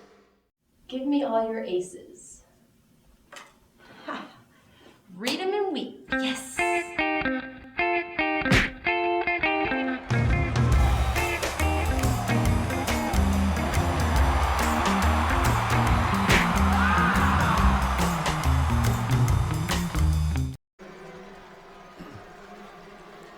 Start of the third quarter. Buford set to kick off, Calhoun to receive. Just a few moments ago, Mark Harmon caught up with Yellow Jackets head coach Hal Lamb. Coach Hal Lamb, 17-7 at the half. What did you tell your team at the halftime? Well, we're just shooting ourselves in the foot. We turned the ball over twice, and I don't think they've stopped us, and we just got to quit turning the ball over. I think we'll be okay. This is one hard-hitting slobber knocker of a football game. You guys are really hitting on the line of scrimmage. Yeah, Buford's a good football team with a tremendous program. We're going to have to find a way to win in the second half. Coach, good luck to you. Thanks for stopping by. All right, thank you, Mark. And now the Calhoun Yellow Jackets will start on offense here. They're going to have to really avoid turnovers. Interesting formation on the kickoff, Chuck. Yeah, the short approach, and we've seen the pooch kick on 3 of these. And now they spin it around. Maybe they're going to pooch to the other side, and they just kick away. Christian goes back to get it at the 6-yard line. And Christian corralled at the 25, and that's where the Yellow Jackets will start on offense to begin this third quarter. You know what the value of that is after you show it 3 times? You get the kick return team kind of creeping up, and it's not like you're going to get a ball bouncing around because the deep man doesn't get it. But the guys who are supposed to block for him it screws up their angles a little bit, and it gives Buford a better chance to cover a deep kick. You saw Landon Curtis's numbers for that first half, not up to his standards. 5 of 10 for 62 yards and 1 pick. A week ago against Carver, he was 19 of 23 for 189 and 2 touchdowns and ran for another. Nothing doing on that play. It got blown up in a hurry by Rick LeGrant. Just got in the back pocket of Christian, and as soon as that ball was given to him, makes the tackle behind the line of scrimmage by about an inch. So we're going to go ahead and tack. Can we tack another TFL onto LeGrant's total? I think you can. LeGrant, Gwinnett Touchdown Club, first team defensive lineman. Just announced late this week. 2nd down and 10, ball at the 25-yard line for the Yellow Jackets. Calhoun kind of stacking those receivers to the top side of the field. You wonder if they're going to run some kind of pick play up there. Pass was batted down at the line of scrimmage.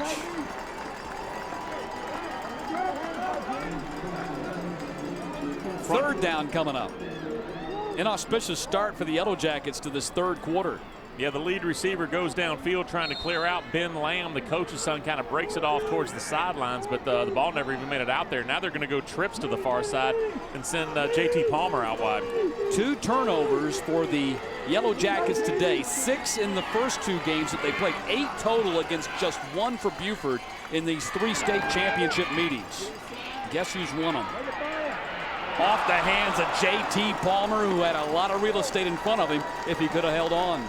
Curtis led Palmer just a hair too long, because you're right, Palmer was open right in the middle of the field, could have busted that straight down the seam for a huge gain. Matt, if he gets tackled right where he catches it, it's a 25-yard gain. So Curtis will stay on to punt. 4th down and 10. They actually lost maybe an inch or 2 on that possession. Not exactly what they were looking for. Jamal English is standing back at the 45-yard line. Remember Dominic Swope, who is their primary punt returner, injured and has played a few snaps from fullback, but not returning kicks today. Oh, man, he got hit at the 40-yard line. There's a penalty flag dropped on that. Everett leveled him before the ball got there, and that's a big penalty on the Yellow Jackets. Yeah, I'm hoping to see the replay, because I couldn't tell if it was right at the same time or maybe just a half tick early. The ball knocked away, obviously. So, but it might be helmet to helmet, or helmet right under the chin. He might have led with the helmet, and that might ultimately. Well, that doesn't matter when it happens. Yeah, that might ultimately be the call, rather than a pass or rather punt interference here. It looked like he went in with him helmet first, and that might be the call from our officials. Take another look at it. That's 18 Heath Everett. Yep, that's helmet right under the chin. I think the timing was fine, Matt. Yeah. You're exactly right. And you know what? If your kids watching this ball game, what a lot of them don't understand is you put yourself at as much risk when you lead with the helmet or you're in those helmet-to-helmet hits. Officials sorting this out right now. Still haven't gotten an indication. Good punt, though. Yeah, I think you're right. The timing looked like it was spot on the mark, but it was the helmet, the leading with the helmet, that looked like that might be the penalty call here.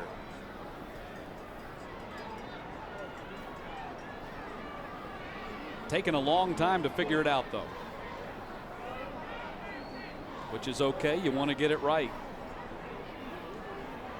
You know, Stars Mill was able to advance last week against Tucker despite losing their best player, Nick Lasky, tailback, on that exact same sort of play, returning a punt. But what did the Tucker player do? Led with his shoulder pad, which is completely legal, Matt. Stars Mill will be in action tonight against Chattahoochee for the 4A state title. Both of those teams gunning for their first ever state championships. Kind of a contrast to what we see here today with Buford gunning for their 7th in 10 years. And that is a gigantic interference. They did call By kick the interference. Kicking team, 15 yards in the previous spot, replay 4th down. They're going to make them kick it again. So they did call the interference. I think they could have gone either way as you take a look at Chattahoochee, the Cougars, Stars Mill, the Panthers coming up. Both of them 14-0. That's at 8 o'clock tonight. And I can tell you that Adam Holly, that Stars Mill quarterback, is about as resourceful as any kid you're going to see in these 5 state title games. Tremendous game leading his team back last week at DeKalb Memorial. Chattahoochee led by the quarterback they call Little Tebow. Little Tebow. That's good enough for me. So now Curtis is punting from his goal line. Jamal English has to go back to the 50, but has a chance to return this one. Gets about 7 yards on the return, so Buford will take over at the 43-yard line. Trent Fricks making the tackle for Calhoun, but we may ultimately look back on this little 2-minute span to start the third quarter and say this is where Calhoun had a chance to maybe get back in it and lost that by going a quick 4 and out, and then a crucial penalty on the punt gave Buford a great short field to work Matt, with. the 3 plays they ran from scrimmage only took 55 seconds. Yep. So we're into the third quarter now, and they've had the football on offense for 6 minutes. And now the Wolves are back on offense. Jerkins in motion behind the line, and the toss goes to Sion Jones. Jones picks up 5 down to the 37. Gus Roberts making the tackle. Gus Roberts and Caden Parker on that defensive line for Calhoun. 3-year starters. This is the 3rd straight year they finished their season playing against the Buford Wolves. Heath Everett, number 18, stepping up into the backfield there, forcing Sion Jones inside. Played it pretty well. Great cut by Jones. Gives him a 6-yard gain, though. Jerkins in motion again behind the line. Toss goes to Sion Jones.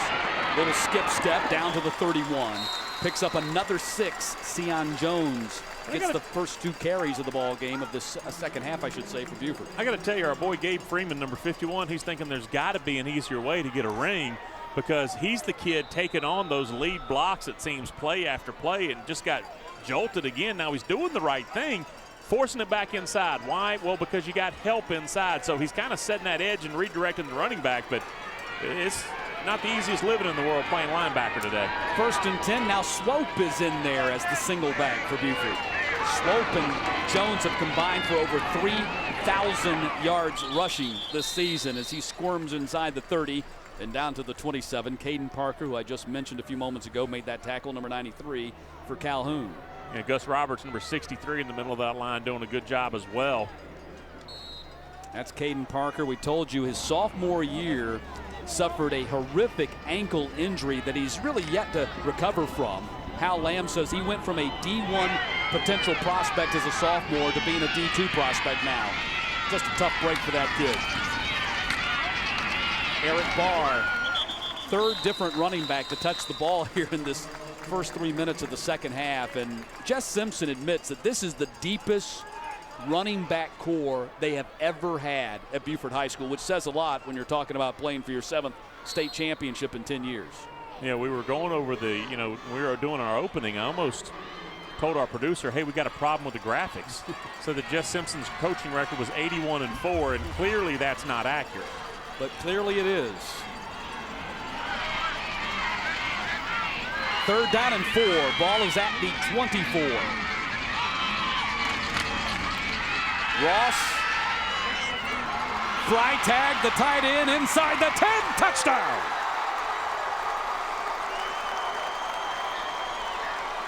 You got a penalty at the very end of this after the touchdown. Unsportsmanlike of some sort, but watch this. Little rollout action, not exactly bootleg. And you know what opens that, Matt? I don't know if we have a wider angle there, but one of the Buford linemen started, it looked like he was going to pull near side. And if you're a linebacker, you know what you do? You read the lineman. So if you're following that Buford lineman coming near side, and then the receiver is kind of going against the grain there from his tight end position. After the play, personal foul by the offense. That penalty will be on the ensuing kickoff. Touchdown. Yeah, a couple players tangled up right there on the goal line. Nothing big, but the officials obviously wanted to make sure that you don't have any of that. So throw the penalty flag. But when you are reading an offensive lineman and he drags you near side, that tight end can kind of just stretch right across the field and get open like you saw.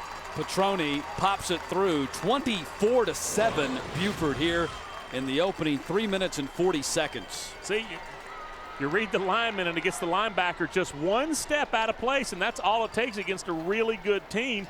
And a player like Kurt Freitag, again, another junior, 6'5", 235 tight end. Already offered by the South Carolina Gamecocks. His 4th touchdown grab of the season. That is the 17th touchdown toss for Ross.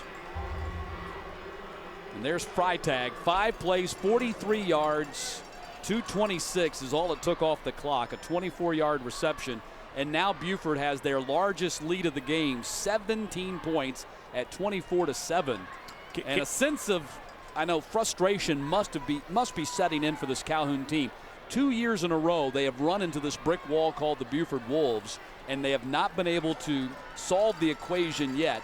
And tonight, it's worse than a year ago when they lost 13-10. It's 24-7 now. Can I tell you why the glass is maybe a third full right now for Calhoun?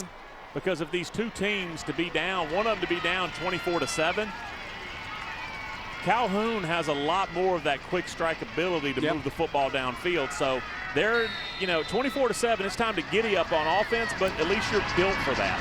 Well, they've got a chance for a nice return here because of the penalty. Kicks out of bounds at the 24, so they can take the ball at the 40. It's another procedure penalty, and it's going to be 30 yards downfield from where the ball was kicked. So it was kicked from the 25. Do the math. That would be the 45. Try again. Matt, you stumped me there.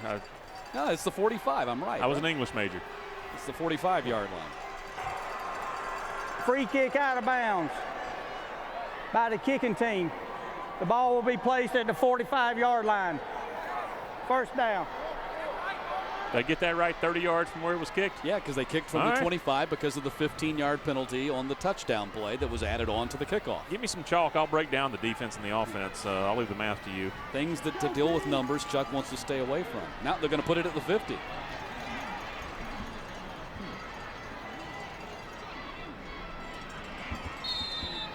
So 1st and 10 from the 50-yard line, and perhaps Buford on their touchdown left the door open for Calhoun to get back in this thing. Christian dancing. That's a hard 2-yard pickup right there. Well, you think about the average starting position for Calhoun, it has not been the midfield stripe. And so if you give them 25 or 30 yards just on things that are entirely preventable, if you see something happening on the goal line after you just scored a touchdown, Matt, put your hands up, walk away. Don't kick the ball out of bounds. Instead, those two things happen, and Calhoun gets a little bit of a break now, a little bit of juice. It's 2nd down and 8. Christian, not much doing. The linebacker Mikey Bart on the tackle. Maybe a 1-yard pickup for Calhoun right there. They've got to get more on their first downs than they're getting. Well, they haven't been able to really get the ground game cranked up. Justin Christian's pushing 1,600, I guess over 1,600 yards now for the season, but just really has not been able to be a consistent ground threat, and that's consistently put him in, second and third and long. He's rushed for over 70 yards today. Third down, Curtis given time, fires in the middle, first down to Clay Johnson at the 32-yard line. And that's a good example of what you were talking about a few moments ago, Chuck. They do have the ability to get back in the ball game and do it in a short amount of time. And there was smoke coming off that football when Landon Curtis let it go. That thing was about 6 feet off the ground the entire way downfield. That was a tremendous pass. It's 1st and 10, just shy of the 30-yard line. Curtis again given great protection. It is complete to Palmer. Palmer shugs a tackle inside the 10-yard line down to the 8. I don't know if you'll believe me, but that was pretty good coverage by Ryan Dillard, number 28. When Landon Curtis is about to release this football, his receiver isn't really open, but just breaks back to the ball so sharply, which is what the great receivers do, man. Created the separation. Touchdown, Dustin Christian. One man touched him, didn't hardly slow him. And Calhoun has again cut it down to about a 10-point lead. If they can get the PAT, it will be a 10-point game. This is quick give to Christian, comes near side, breaks a tackle, and steps into the end zone. And that's just about what Calhoun needed. Not only a touchdown, Matt, but they had to do it quickly. Second touchdown run of the afternoon for Dustin Christian, gives him 24 for the season. Griffith on for the PAT.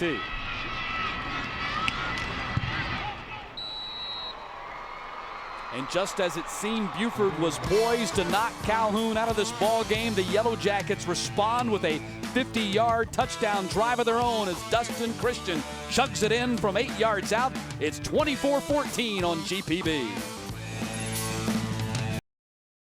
On GPB is made possible in part by supporters of the Georgia High School Association, including the following. This stage is nowhere near Broadway, and none of these actors will be accepting an Oscar anytime soon. Still, they are rehearsing for something important.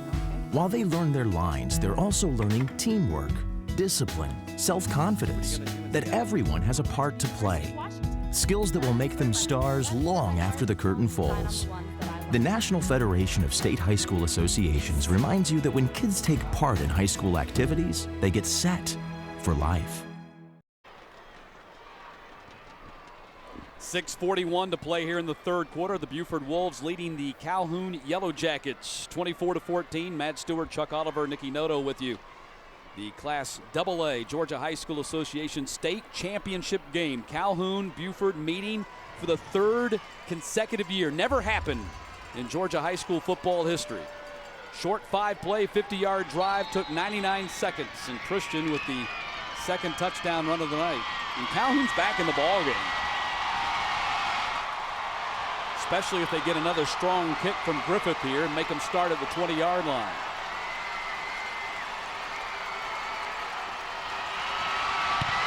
You can hear the Calhoun side of this Georgia Dome making a heck of a noise. That is a 69-yard kick off the tee.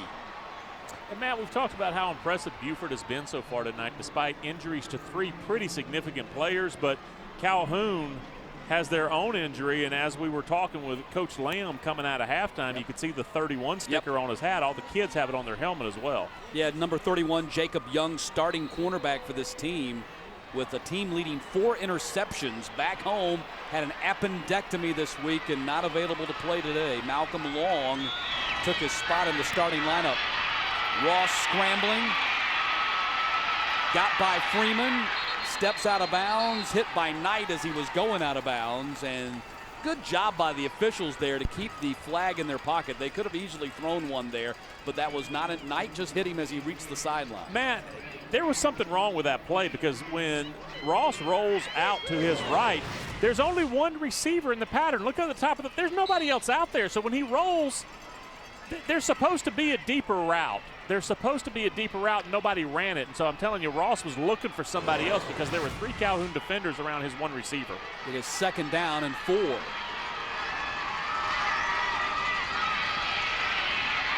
Sion Jones, no running room. Caden Parker, number 93, making the tackle. Calhoun really known for a good, hard-nosed defense up front, a strong defensive front with Caden Parker and Gus Roberts, number 44, Reed Allen, the defensive end. I think this defense got jacked up a little bit by what they just saw from the offense. And I guarantee you, you said it was only a minute and a half that Calhoun had possession. I promise you those Calhoun defensive coaches had that defense over there trying to get them jacked up again to go out and play some good D. It is 3rd down and 2. Dylan Lee in motion behind the line. They're going to try to get the ball to him perhaps. Ross instead, the keeper, picked up the first down. Run all the way. Yeah, heady run by Alex Ross to pick up the first. They don't run him often, but that was a good, strong run right there. And as I said, run all the way. You could see they went twins to the top of the field, and those guys were just trying to run their defenders off the ball. You see, he's already tucked it and run, and you saw the offensive lineman trying to get downfield. That was basically a quarterback sweep. I thought they might try to toss the ball to the motion man, Dylan Lee, but you were right. 1st and 10 for Buford as they move the sticks and keep the clock running in their favor. Sion Jones. Look at that tearaway jersey. I haven't seen that in about 30 years. That's Earl Campbell. Herschel Walker, Earl Campbell era tearaway jersey right there. I haven't seen a jersey tear like that in forever. I think, you know what, there was that one string hanging, and it just, the whole thing unraveled, you know? They don't make the jerseys to tear like they, remember the tearaway jerseys? Oh, absolutely. 2nd down and 3. And they were I would say outlawed. They were made illegal for a good reason. They did not hold the shoulder pads in place as well as the more permanent jerseys there. Yeah, those jerseys were made out of flash paper almost. Sure. I mean, you touched them and they disintegrated. 2nd down and 3.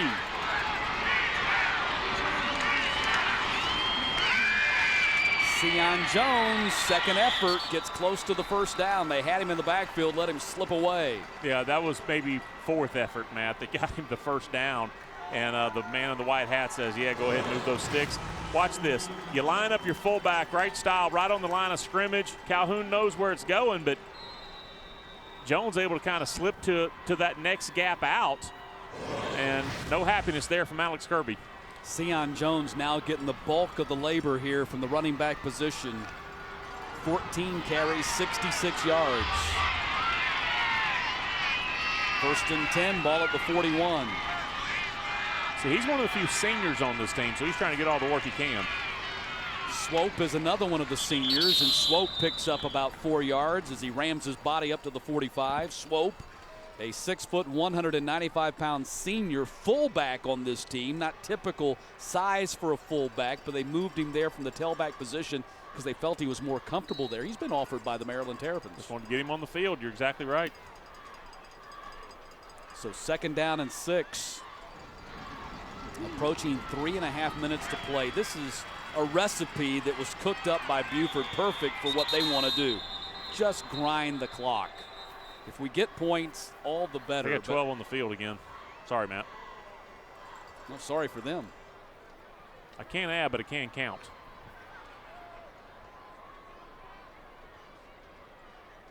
So this will back them up a little bit. We'll see if it stymies what has turned into a pretty impressive march from their 20-yard line. Disregard the flag. Did Buford call a timeout to get out of Buford called timeout.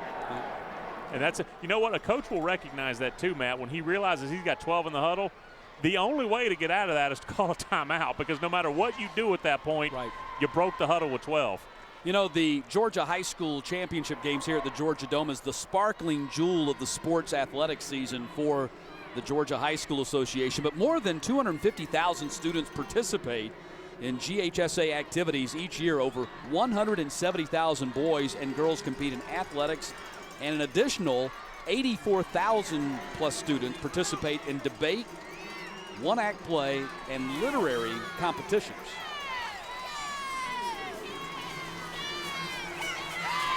And they all get letter jackets.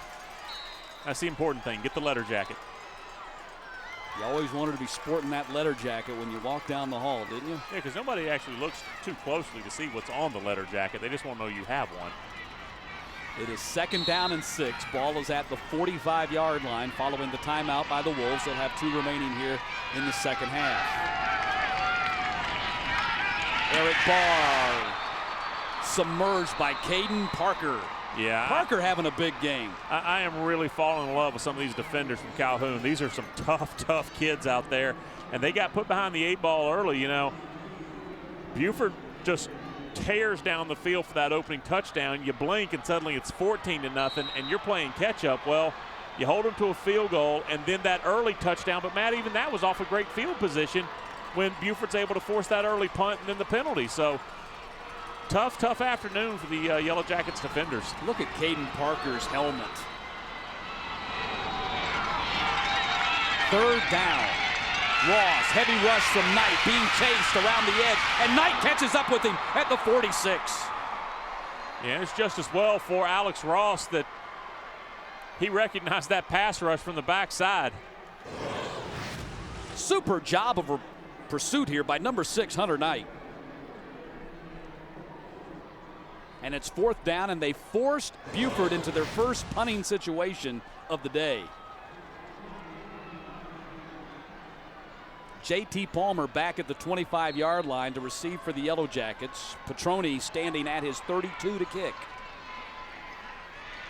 Heavy rush off the edge. They got it away.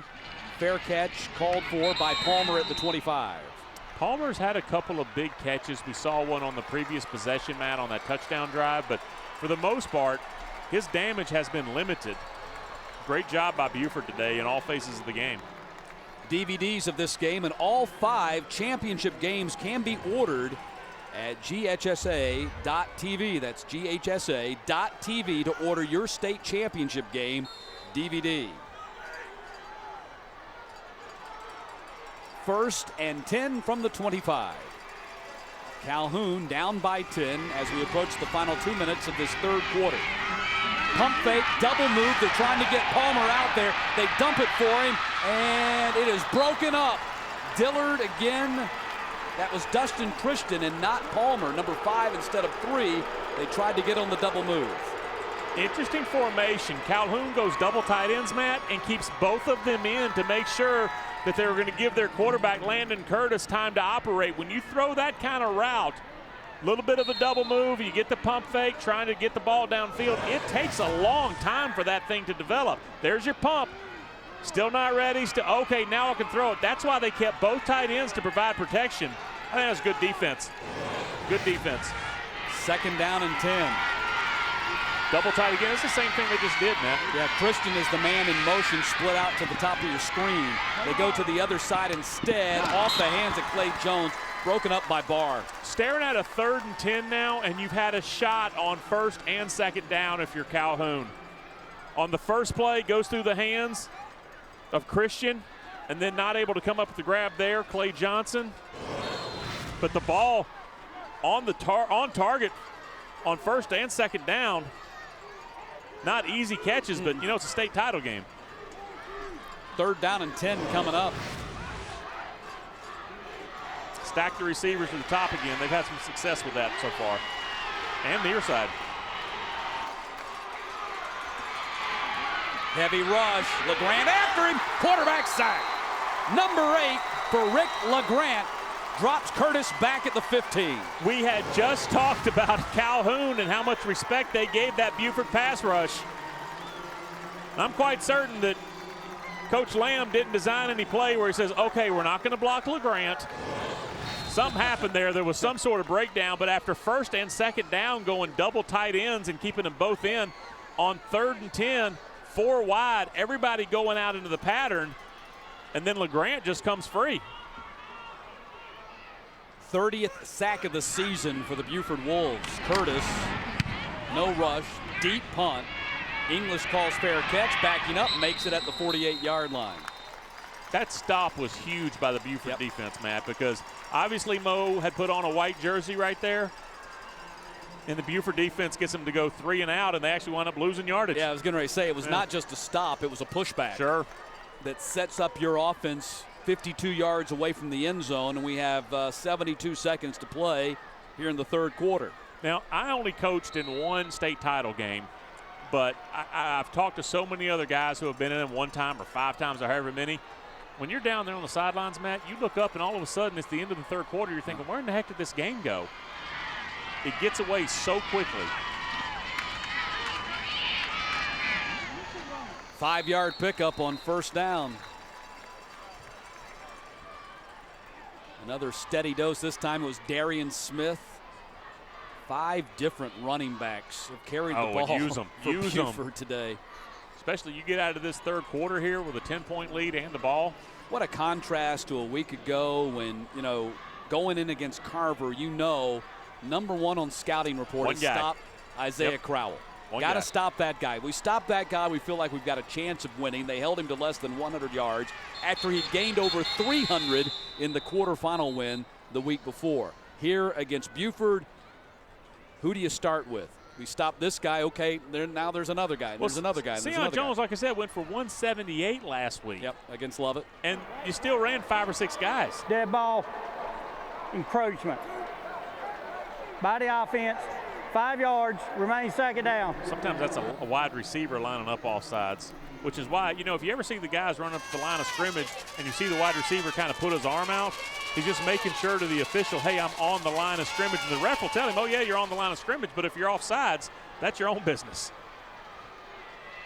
So 2nd down and 10, ball back at the original line of scrimmage. English made the grab at the 47. Ross now 11 for 11.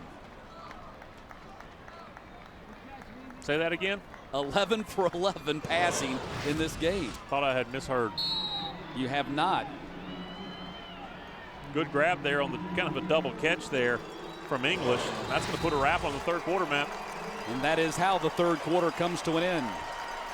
We played 36 minutes at the Georgia Dome with 12 to go before the AA state championship game is decided. Buford gunning for their 4th in a row and leading Calhoun 24-14 on GPB.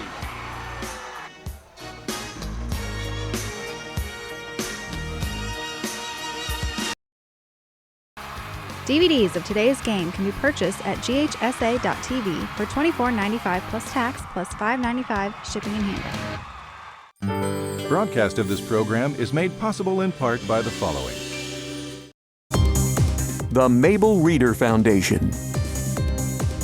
Booth Western Art Museum in Cartersville, presenting Ansel Adams, A Legacy, featuring 130 photographs of Adams' celebrated American photography and rarely seen images. On exhibit from September 25th through February 20th, 2011, boothmuseum.org.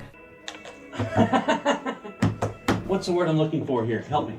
2 letters. No, not how we do this. All right, watch. Let's see what you got. You're all talking, man. Watch this. Let's go. Bring it. Nice. Nice. Ball is down. Kick is up. Kick is good. Not. Yeah, who's laughing now? Broadcast of this program is made possible in part by the following. Competing, learning, achieving. Sportsmanship builds character on the field and off. As leaders in our communities, Georgia's locally owned and operated electric membership corporations are proud to sponsor the Georgia High School Association and to help our student athletes become the leaders of tomorrow. Georgia's electric membership corporations, lighting the way.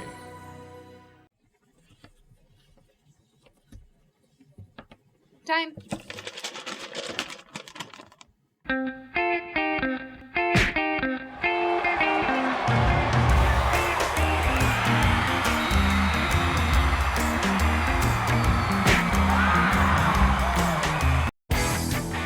This is GPB, television worth sharing with everyone in Georgia.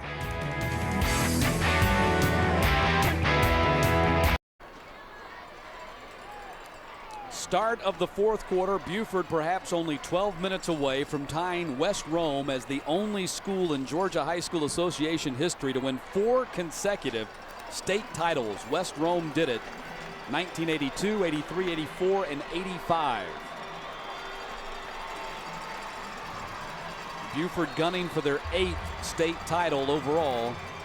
They have won 7 in the past decade, and they have dominated time of possession in this game nearly 27 minutes to 9. Ross scrambling. Ross going down. Another quarterback sack. Trent Fricks with a big one, and that's going to force the Wolves to punt the ball on the second play of the fourth quarter. Matt, I don't overstate this at all. That's the kind of defensive play that keeps you in the ball game. And 11 for 11, as impressive as it is, you really want to get rid of the football there, and there's a flag on the field. You wonder if it was a hold on the interior of that line, which obviously Calhoun would decline. It was a hold on Buford. By the offense. That penalty is declined. Results of the play make it 4th down. Well, that is such a huge sack by Fricks, his first of the season, by the way, because it's a big loss and it gives you a chance to maybe salvage a little field position instead of being punted deep into your own territory. Okay. They fake it. Smith bobbled it. Matt, and the ball's going to go over on downs at the 35. That wasn't a fake. That couldn't have been a fake. That was just an off target, either alignment by the kid. I don't imagine that they're on a 4th and. It would seem to be an odd choice of a fake situation. Yeah, it was just I don't know, but the snap seemed to be going right at him. I don't know, maybe the snapper thought it was a fake and nobody else did. I don't know. I don't know. The kids on this Buford roster have a lot more football savvy than, to think on 4th and 16 or 17 or whatever that was, 14, that they're going to fake it. Handoff. Dustin Christian bolts inside the 35 down to the 34. Dylan Lee making the tackle for the Wolves, but now, following an incredible change of events, Calhoun has a great opportunity to be back in this ball game and turn this into a tight fourth quarter. So we got Nikki Noto down there. She needs to get herself embedded on the Buford sidelines and figure out what happened right there. That's what we need. That was incredible.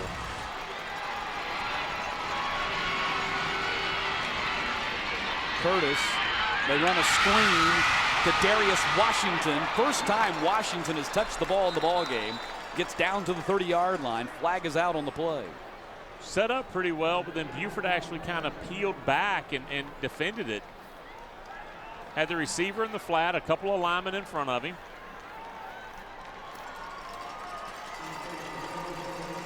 Buford folks seem to think it's going against Calhoun.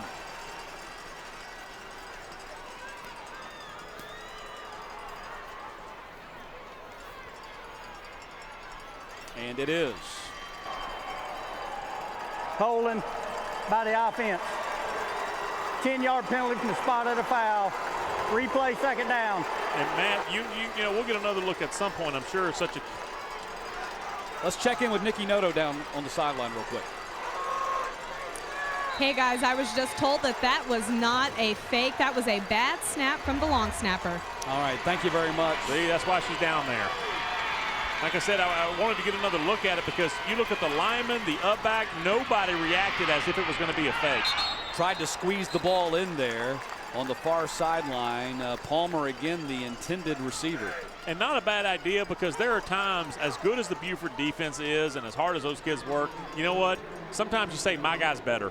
And when you got J.T. Palmer, pretty confident looking out there and seeing a 6'3" wide receiver who has his choice among a few schools and saying, my guy's better, let's get him involved a little bit more. It's 3rd and 15. You got to think that's what's going through Calhoun's play calling right now.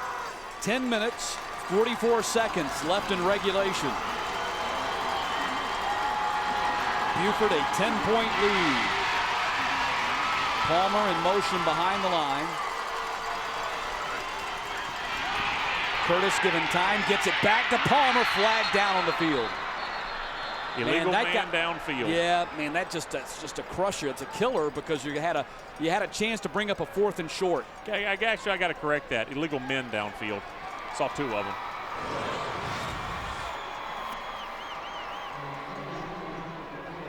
See what the white hat calls. You never know. I saw some white jerseys.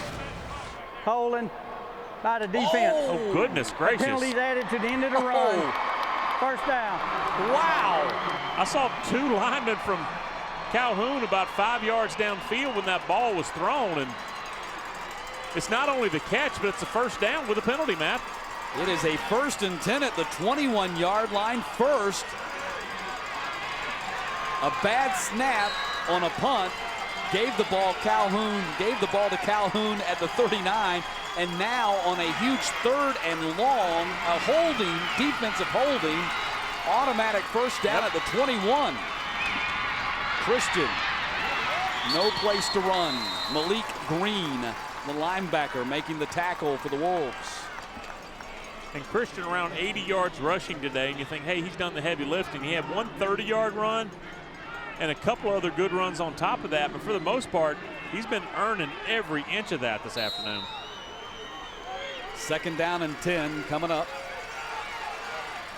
Christian 84 yards. They go to the end zone for Lamb, intercepted. C.J. Moore. C.J. Moore with the interception for the Wolves. His team-leading 6th pick of the season comes at perhaps the most appropriate time. The proper position by Moore, inside between the quarterback and the receiver. You have the opportunity, if you need it, to use that sideline to help you defend the receiver. Not enough air under the ball, and Moore in perfect position, and give the kid credit. He squeezes it, goes down in the end zone. Buford's going to scrimmage on the 20-yard line, Matt. Kind of surprising that on that route they chose to go to Ben Lamb. Not that Ben's not a fine wide receiver, but not go to J.T. Palmer, who has been their big play guy. Jess Simpson, big stop in the backfield by Caden Parker again. Chuck, you're going to have to get that guy some gold stars just to patch up his helmet there. Cover up some of those. That's a mess. Those scuffs and scratches. I think he lost the J on that other side of the helmet too. So no J anymore on the front side. That's a hard-working man right there. But going back to my point, Jess Simpson, that's one of the things he pointed out when we asked him what concerned you most about Calhoun, and he specifically said J.T. Palmer is a guy that can go up in the middle of 2 defenders and come down with the ball. So it was interesting on that route they chose not to go to him. Frightening. 2 tight ends, both to the near side. Okay, there you go. Alex Ross trying to get him settled. Boy, I love a senior quarterback. Sion Jones tripped up. That was Caden Parker, I think, maybe tripped him up, and Hunter Knight fell on top of him at the 25, but 93 was the guy who clicked his ankles. 5 yards, and you know the best part about that? 30 more seconds. See if 93 got in there. No, he didn't. He was just in there. Yeah, that was Hunter Knight. 3rd down and 5. Now we're down to 8.5 minutes to play. You got to know that some of those Calhoun fans are thinking, hey, Buford, weren't y'all single A at one point? Did y'all go back down? Pull a Sandy Creek. Ross throwing, and that is the first incompletion in the ballgame. Chance Beaver, the free safety, a tremendous job. They were trying to squeeze it into the Freitag, the tight end, and Chance Beaver jumped in front at the last moment and batted it down with his arm. Yep, and Ross finally rolled a 7 on that. Could have been much worse, though. Some mustard on it, but would have been a real difficult pass to complete. Clock stops, 8.5 minutes left, and Calhoun's going to get the ball back, you think, worst case, around midfield. Palmer has a chance to return this from the 43. Andre Johnson runs him out of bounds at the 48-yard line. 8 minutes, 22 seconds left in regulation. Buford leading Calhoun 24-14 in the GHSA AA state final. And we're coming back for the final 8 minutes of this contest in just a moment.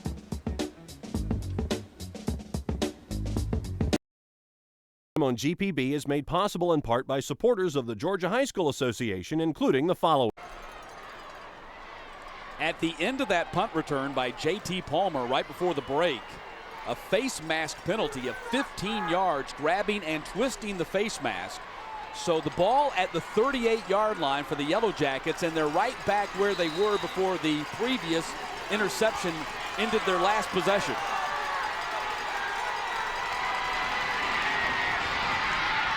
A keeper by Landon Curtis. That's the first time all game they have run that play where they did not give it to Christian.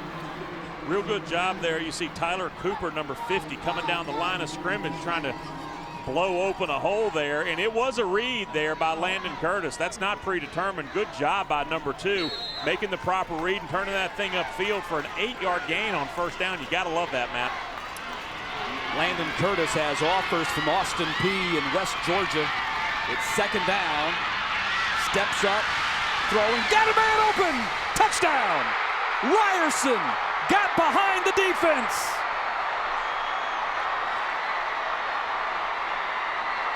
When the play breaks down, the temptation from a defensive back is to wonder, hey, wait a minute, why am I still in coverage? Why hasn't anything happened? And when you peek back for 1 second, Matt, that's all it takes with a good quarterback and a good receiver.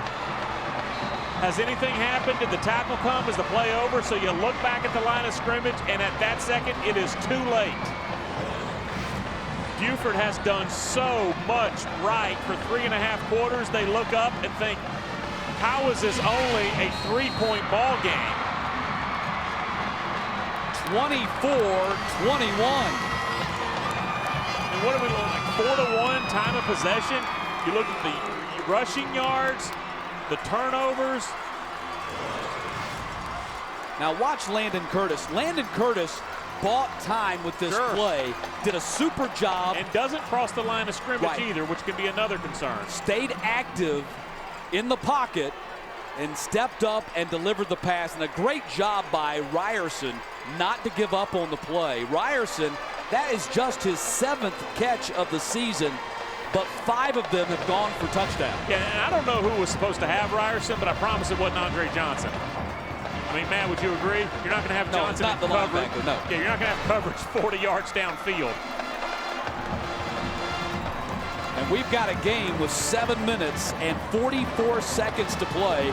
Calhoun trying to drive a stake right in the middle of Buford's drive towards history. And Ryerson was wondering why nobody liked him. I mean, he was by himself over there. Ryerson's a big-time prospect just waiting to happen. He's got great measurables. He's 6'4", 200, just a junior. Did play for 2 years. He's basically just now getting his football shape on. Returned by Jones up to the 22. The flag on the field. And Buford, uncharacteristically, has come apart here in the second half. I got news for you, man. Calhoun hasn't even taken advantage of all their opportunities. Another penalty here on the Wolves. During the return, illegal block in the back, number 18 of the return team. The penalty's half the distance, first down. I have seen more great high school football this season in Georgia, Matt, than maybe any year.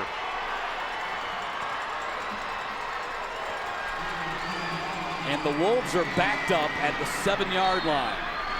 And at this point, time for some, are they going to go with a stack eye?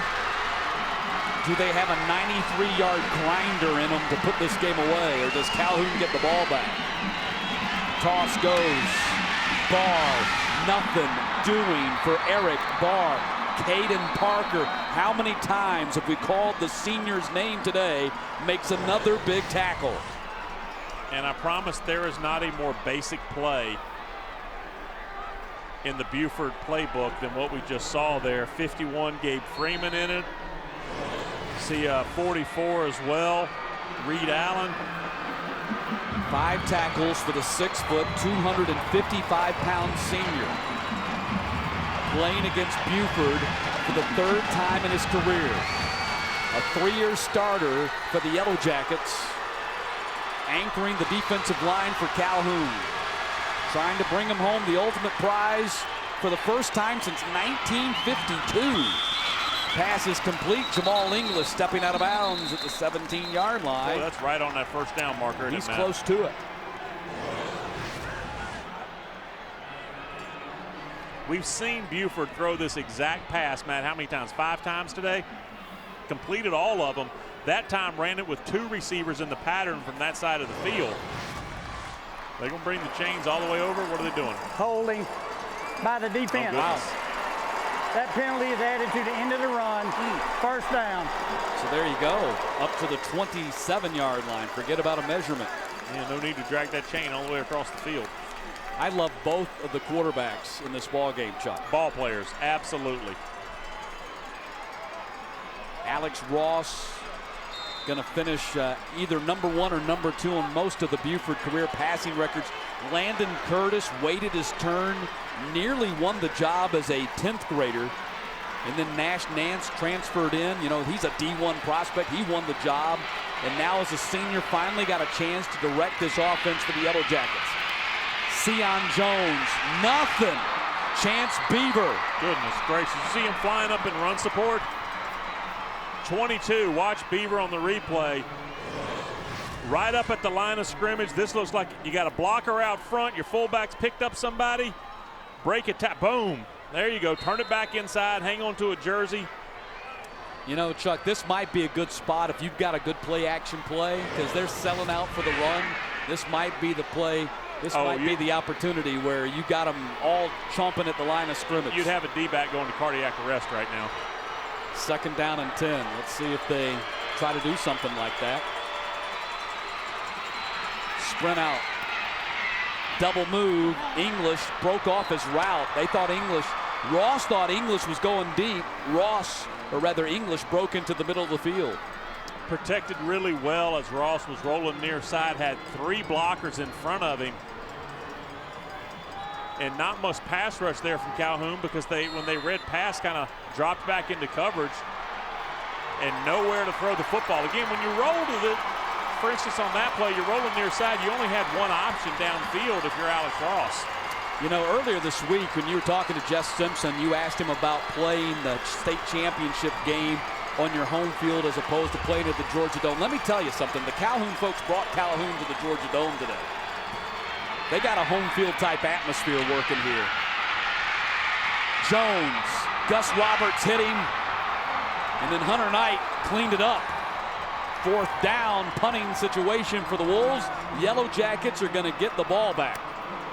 If there were 241 left instead of 541, I think I kind of get that a little bit more, but on 3rd and 10 with almost 6 minutes left, you know, running the clock isn't necessarily an option. And as effective as Alex Ross has been today, I'm surprised Buford didn't take a shot downfield there. Petroni, they go for a return right here. Palmer can't return that one. Fair catch made at the 36. Well, that thing straight down the chimney chute, wasn't it? Great punt by Petroni, and he's just a sophomore. So 5-17, the season for some of these kids, their career, this is it. Hal Lamb coaching the Yellow Jackets for a 12th season. Here's what he likes about being a head coach. I enjoy trying to make a difference in kids' lives. You know, it's not about winning and losing. It's trying to make a difference in their lives, you know, after high school or after college, you know, to make young men out of them. And that's my goal. And you know, it's a very difficult job at times, but it's very rewarding most of the time. Pass completion to Christian, a very rewarding play on 1st down. They pick up 19 up to the 50. Great option to get the ball into somebody's hands. You know, and Christian is not only their leading rusher, he's also their 2nd leading pass catcher. Yeah. Coach Hal Lamb believes Christian will be kind of a scat wide receiver at the next level. He can play running back, he can play in the slot, play that wide receiver position as well. Multifaceted with his great skills and speed. Speed sweep. Palmer looks like he wants to throw a pass. He's looking deep for Lamb. Lamb can't catch up with it at the 12-yard line. Had a shot at that. Had a shot when Palmer started to kind of belly that back. You knew he was trying to give himself time to look downfield. Yeah, you know, I had a shot at it. Yeah, I don't fault the trick play right there, but if I'm taking that shot deep, I want my best gun throwing that thing. The pass was not on the mark, and it was too long, and now it's 2nd down and 10. I think there's just such a reaction when you see number 3 Palmer get the ball that they were hoping everybody could kind of get sucked up. Ball at the 50. Andre Johnson with the quarterback sack.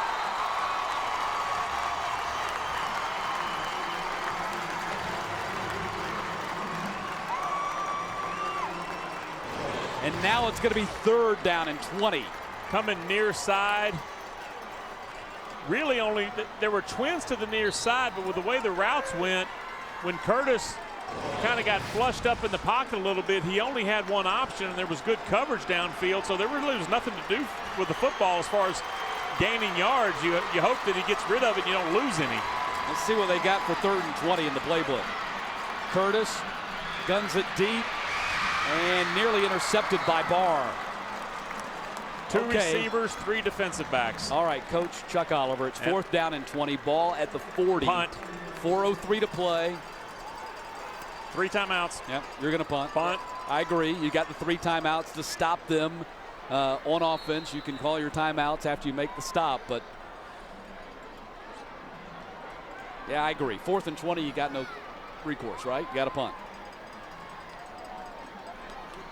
You think about it, but you punt. Yeah, I mean, if it's 4th and 5, you really think about it. 4th and 20, you don't. And you know what changes that is the 3 timeouts. Curtis kicks it over the head of English. That's a mistake. Wow. That's a mistake. That is. That ball's going to roll down at the 4-yard line. English didn't field it, let it go over his head, and that cost him about 30 yards. They're going to spot this down on the 1-yard line. Looked like somebody dipped it in bacon grease at the last second there. First touching at the 4-yard line. First down. Yeah, Buford just making some uncharacteristic errors, mental errors here in this second half that we just have not seen from them before. Or certainly not very often. And I promise you, this final 3:51, they're hanging on for dear life. Got to give Calhoun a lot of credit in this comeback.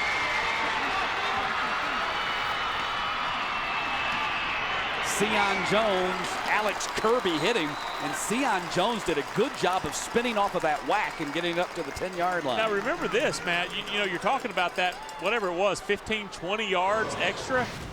That changes everything if Calhoun gets the ball back, because they got Russell Erxleben on their sidelines. I mean, they got a shot at a long field goal. Right. And that 15, 20 yards extra makes a huge difference. For those in our audience who don't remember Russell Erxleben, he was a great field goal kicker with a booming leg, and Adam Griffith, of course, would be that analogy that Chuck is applying this to. Griffith with a 55-yard field goal today, and certainly Hal Lamb feels comfortable running him out there from just about anywhere on the field.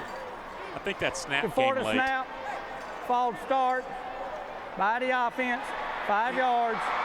Yeah, you had 3 down. or 4 players moving. I think that the center was actually the only one who didn't move. So again, a penalty on the Wolves makes it 2nd down and 10 with the ball at the 5-yard line, and we are approaching 3 minutes to play.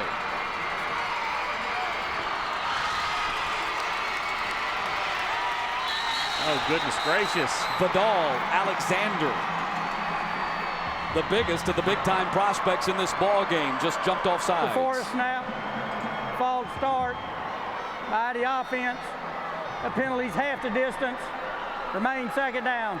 Matt, sometimes you do something wrong and you hope nobody saw. Not that time. Yeah, Vidal is, what, about 6'5", 3 several? You're not going to miss him. He's a big boy. 2nd down.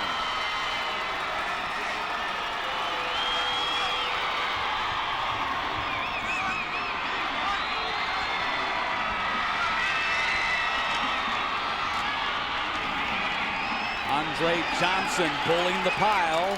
Fricks finally stopped him at the 9-yard line. Pickup of 6, but now it's 3rd down and about 6 coming up. Very, very tough 6 yards there. Credit Johnson quite a bit. Now Calhoun's going to take the first of those 3 timeouts. That's a great call there. That's when you got to use it. Stops the clock with 2 minutes and 43 seconds to play in regulation. Matt, I can't tell you how much more that field goal is on play right now because of what happened on that punt by Calhoun. Jess Simpson in his 6th season as the Wolves head coach, trying to win a 4th state championship. We asked him, what do you like about coaching this team? What I like best about coaching is the people. You know, guys that are working with kids and coaching football love kids first. The kids that are willing to do what we ask them to do from a work and a commitment standpoint, they're great kids. You can't be, you can't be a selfish kid. You can't be a lazy kid and be a part of what we're doing. And we got some really neat kids in our community and our program. Jess Simpson played for Coach Dexter Wood at Marietta High School. And of course, Dexter went on to become the head coach at Buford and now the athletic director. And when Dexter Wood stepped aside and retired as head coach, Jess Simpson took his spot. Jess played at Auburn on that SEC championship team in 1989 and was an assistant coach, student coach that is, to Pat Dye and then Terry Bowden. And tonight, gunning for his 4th state title. Pass incomplete, broken up by Everett. A little bit behind Paris Head, who had 5 catches in the first half, but none here in the second. Gutsy, gutsy, gutsy. And I'm telling you, it's right there for the defender as well.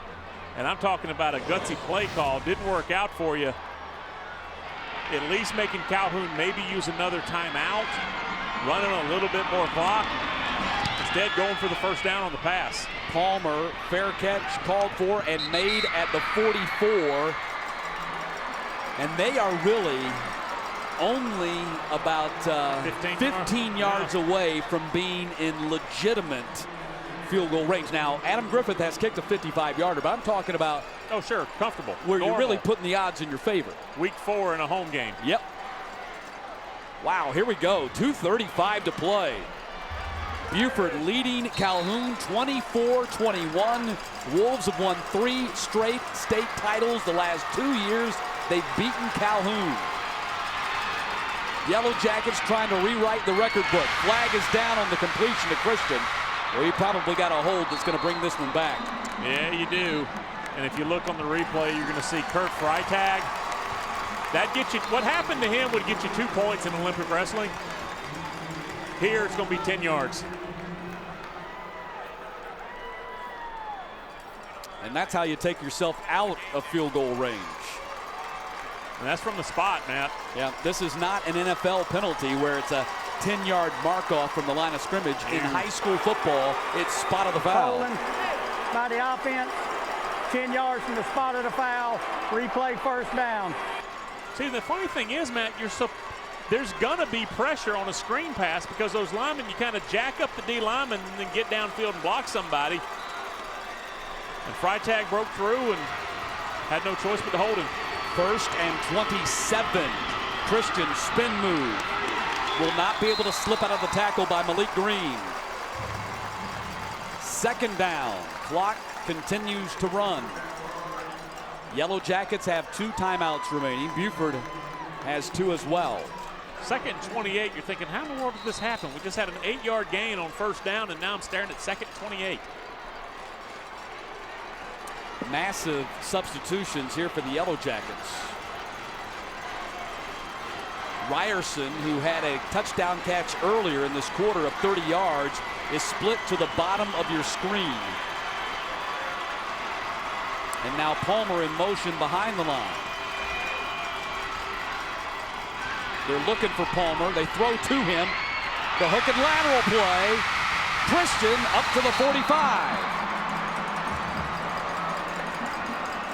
Got a good bit of it back, but it's still out of field goal range with 1:20 and running. 3rd down coming up. Dario Harris to Tony Nathan. Yep. And then downfield for a huge gain, about 16 on that play. And now 3rd and 12, as you said. Well executed. That's a tough play. From the 45, Curtis. Ryerson in field goal range at the 25. What a reaction from Calhoun.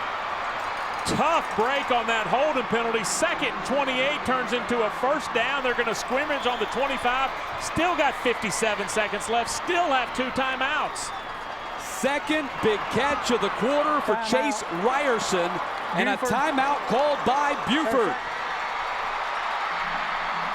Number 21, Chase Ryerson, did not play football as a freshman, came out as a sophomore, suffered a hip injury, and here in his junior season, just now starting to make an impact. You're going to read his name in those recruiting lists next year as a senior. Big catch down to the 25-yard line, and at this range, you're talking about a 42-yard field goal well within the distance of Adam Griffith, who already, as a junior, has 3 offers from SEC schools. 57 seconds to play in regulation. And I promise you, Coach Lamb's thinking, remember that day back in August when we practiced the hook and ladder? Yep. Go ahead and dust that off. It's 2nd and 28. We got a minute left in our season. No time like the present. Well, they've tried 2 gadget plays in the quarter, one that worked and one that didn't. Resourceful day from Landon Curtis. This is not last week when he was darn near perfect, but a very good game. 1st and 10 from the 25. Wolves show blitz, and they bring it. They dump it off to Christian. One man to beat. Can't beat him. Great tackle. Nice open field tackle by Eric Barr. Actually lost yardage on the play. And Buford was sending pressure out of the sky boxes here in the Georgia Dome. 2nd down, clock is still running. Trying to send some fresh bodies onto the field. A lot of time running off here.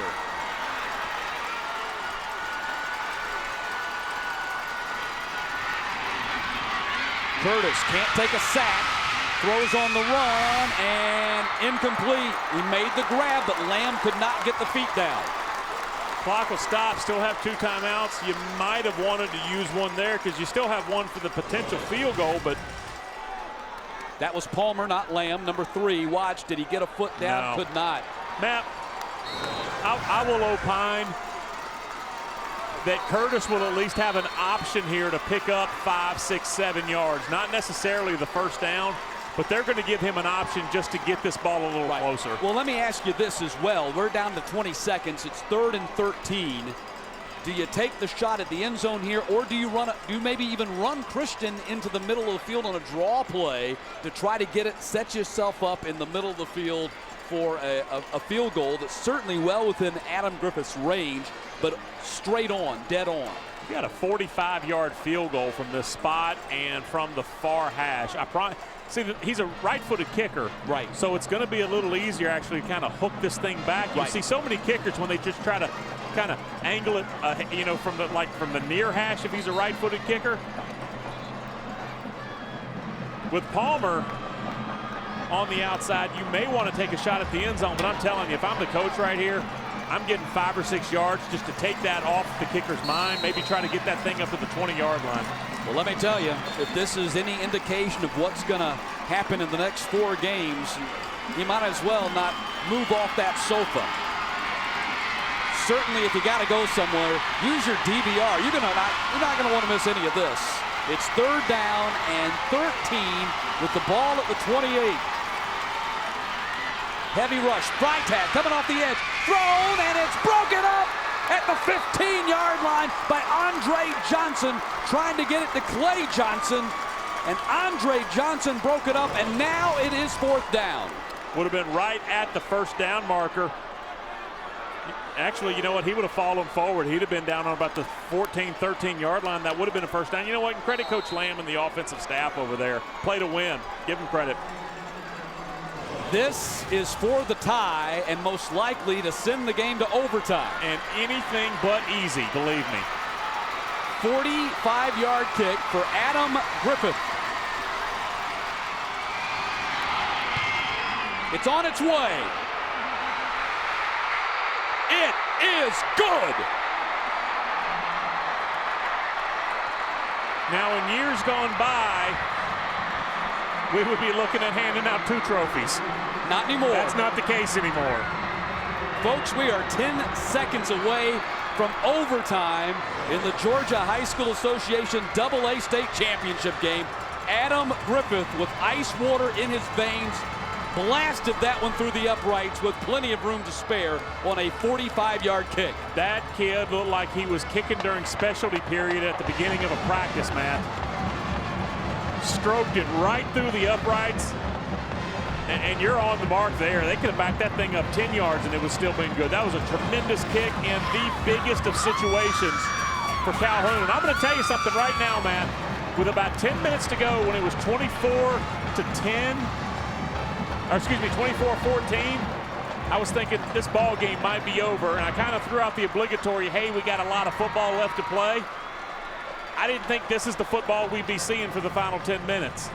The Yellow Jackets have scored 17 unanswered points since falling behind 24-7, just 3 minutes and 40 seconds into the second half. And now we are 10 ticks of the clock away from lining up and playing overtime.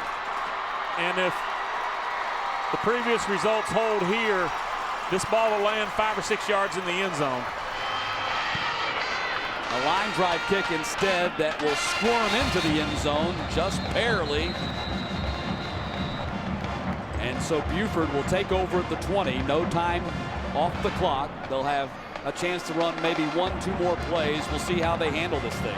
Now, we've talked all game long, Matt, about how the juniors for Buford have made such an impact. How about Adam Griffith? Yep. Junior kicker for Calhoun.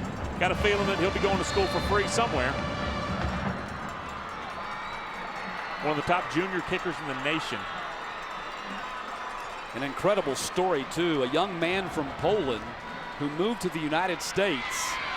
The first game that he ever kicked in was the first football game he ever saw. Yep. And the deep snapper Fricks and the holder Lamb have been together with him since the 7th grade. And that precision and execution paid huge dividends for Hal Lamb's team with 10 seconds to play. And we are at 24 at the end of 48 minutes. Now, I told you that days gone by, we would have awarded 2 trophies right now. Other days gone by, Matt, they would get this orange pylon. And one team would start driving downfield, and wherever they got, they put that pylon on the sideline, and then the other team would get a shot at it. We've advanced past the Stone Age now, so we have something approximating what you see on Saturdays. Well, Dr. Ralph Swearingen and the Georgia High School Association made that change to a modified overtime as we listen in on the Hal Lamb huddle. Thank you. We put it on the 15, 25-yard line. Going in. Okay. We got a chance. Hey, look. Each team gets a chance. Each team gets a chance. You know, he's explaining the overtime to his kids there. He basically said, have you watched on Saturdays? It's almost like that, except 10 yards different. That's right. You start at the 15-yard line. You can pick up a first down, and if we go to a third overtime, and then you have to go for the 2 and can't kick the 1-point PAT. And Griffith is saying, let's start at the 40. I'm fine with that. How hard do you think their hearts are thumping right now? And you know what? Even you can't be more experienced than these 2 teams at the highest level. And they're still down there going 100 miles a minute, I'm sure. 24-24. The Georgia High School Association AA State Championship game will require overtime to decide it. Let's check in with Nikki Noto down on the sideline. Hey guys, I talked to kicker Adam Griffith, and he said at first when he kicked that ball he was nervous, but once it went through the uprights, he said he was confident, and he is confident in his team that they're going to win this in overtime. Back to you guys. Thank you, Nikki. He's over there on the bike right now staying loose because no doubt they're going to call on his services again before this ball game is over. Well, he's getting used to life as a kicker. You did your job, now go sit on the bike and pedal.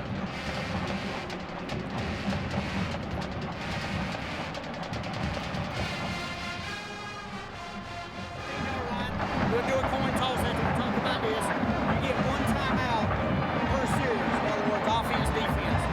Or per series, like an inning, top of it and the bottom of it. 1 timeout.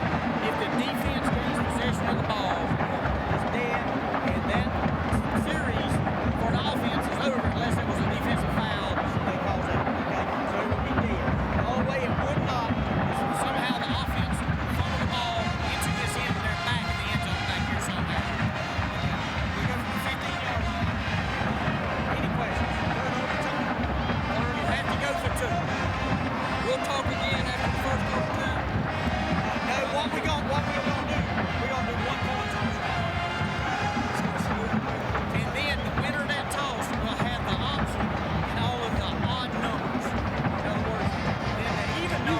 official explaining the rules to Jess Simpson and Hal Lamb. Quite frankly, these teams are not accustomed to playing overtime. They typically mash their opponents by 4 and 5 touchdowns. As recently as, say, last weekend for Buford, for instance, against Lovett, and then again the big upset with Calhoun over Carver. Which end of the field y'all want to play on? It's up to me, right? Yeah. So Calhoun won the toss. As you take a look at the overtime procedures, this is a modified NCAA college football format. Each team receives a possession at the 15-yard line. Possession ends with a score, turnover, or running out of downs. Alternate possessions continue until there is a winner, and teams must go for the 2-point conversions starting with the third overtime possession. Now, the other big decision you have to make as a coach is, when you win that toss, do you want to go on offense first or do you want to go on defense first? If I were a head coach, I'd choose defense, because then you know what you got to do on your offensive possession to win the game.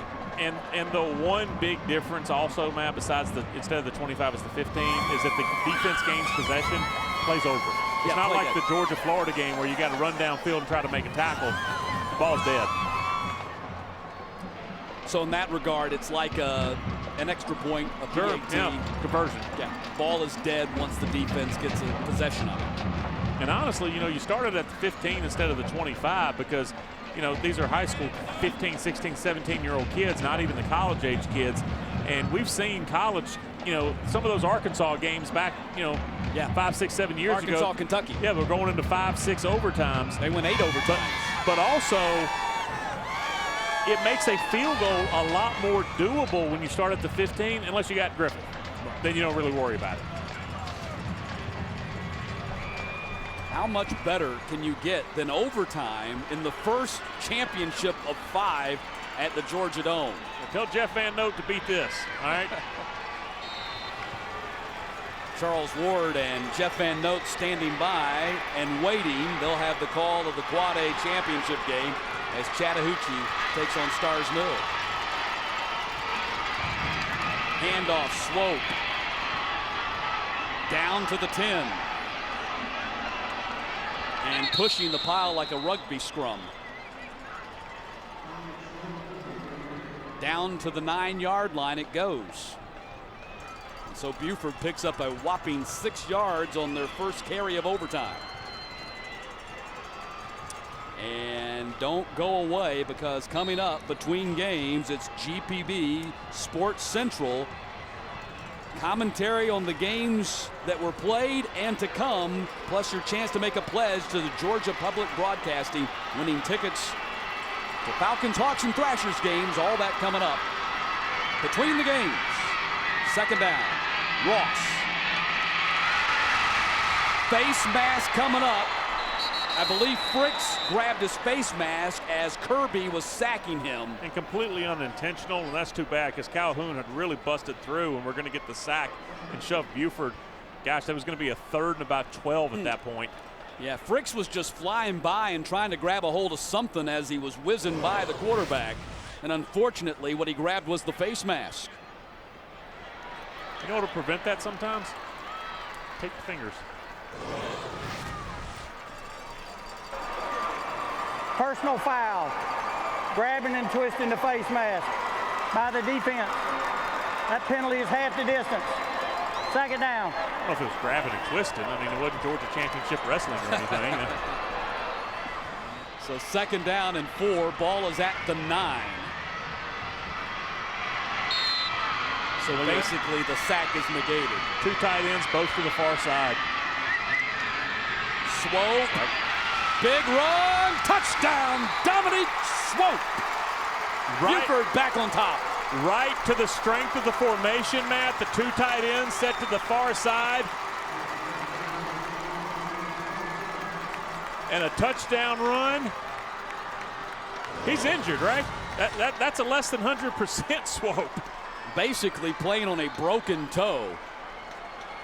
And I think he pinballed off about half of the Calhoun players, and there's no better way to limit the Adam Griffith influence on this game, the Calhoun kicker, than to score a touchdown yourself. Petroni gives Buford a touchdown lead. So now Calhoun knows they've got to score a touchdown. or Buford wins. 9-yard touchdown run for Dominique Swope. 13th touchdown run of the season for the senior. 31-24. There's 5 different Calhoun Yellow Jackets made some sort of contact with Swope. See why? Well, it's just a tough run. Ralph Region's coaching staff likes Swope so much. They've been known to recruit. Gwinnett County, remember DJ Adams from Norcross signed with Maryland. It's now time for Calhoun to go on offense. Remember, turnover ends the game. Darius Washington getting his first carry of the contest comes in overtime as he rumbles down to the 11. Dylan Lee making the tackle for Buford. Got a lot of confidence in a young man when you give him his first carry on the first snap of overtime, don't you? And you can feature the running game a little bit more when you know you're not going to attempt a field goal on this possession. 2nd down and 6. I mean, you can look at this as 1st and 6. Christian down to about the 8. 3rd and 3 will be coming up.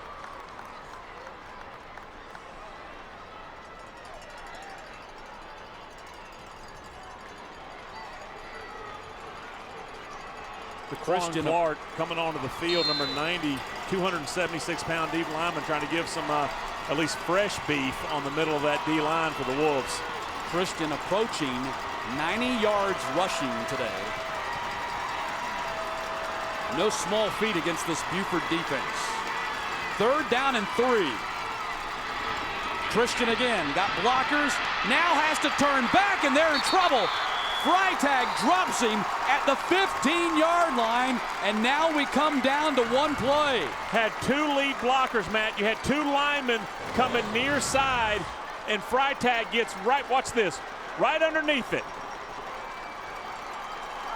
Freitag blew up the play, beat his man, Jacob King, and now it's 4th and 10 from the 15.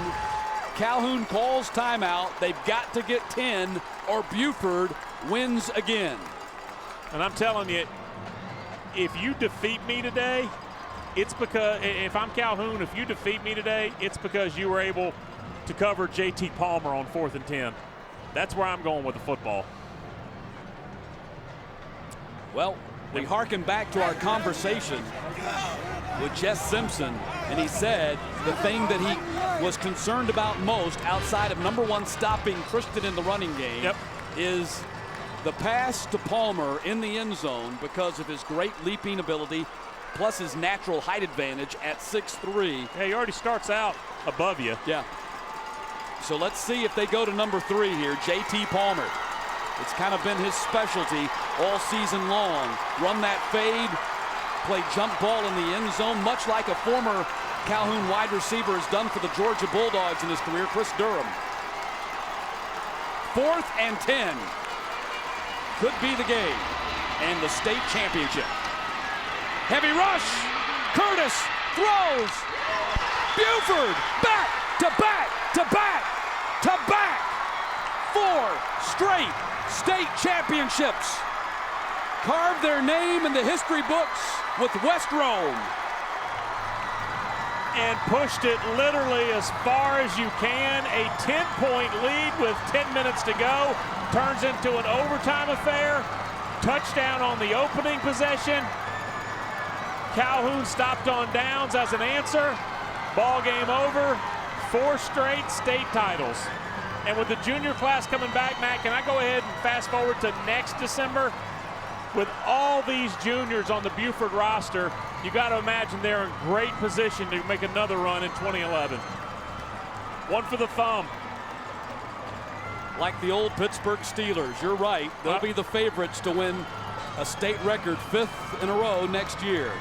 A 31-24 overtime victory as Jess Simpson now 4-0 in state championship games as Buford knocks out Calhoun for a third straight year. Down to the sideline, and GPB Sports Central's Gil Tyree. You and Chuck and also Nicky Noto, Jess Simpson and company making history here tonight. A big win over Calhoun, and the Buford Wolves are really inching themselves in history in the Georgia High School Association. Still to come, we'll have post-game analysts of this great ball game and overtime you just saw here on GPB. We'll take a look at the Quad A title game coming up tonight in the nightcap. Stars Mill and Chattahoochee, a whole lot more here on GPB Sports Central. You stay tuned.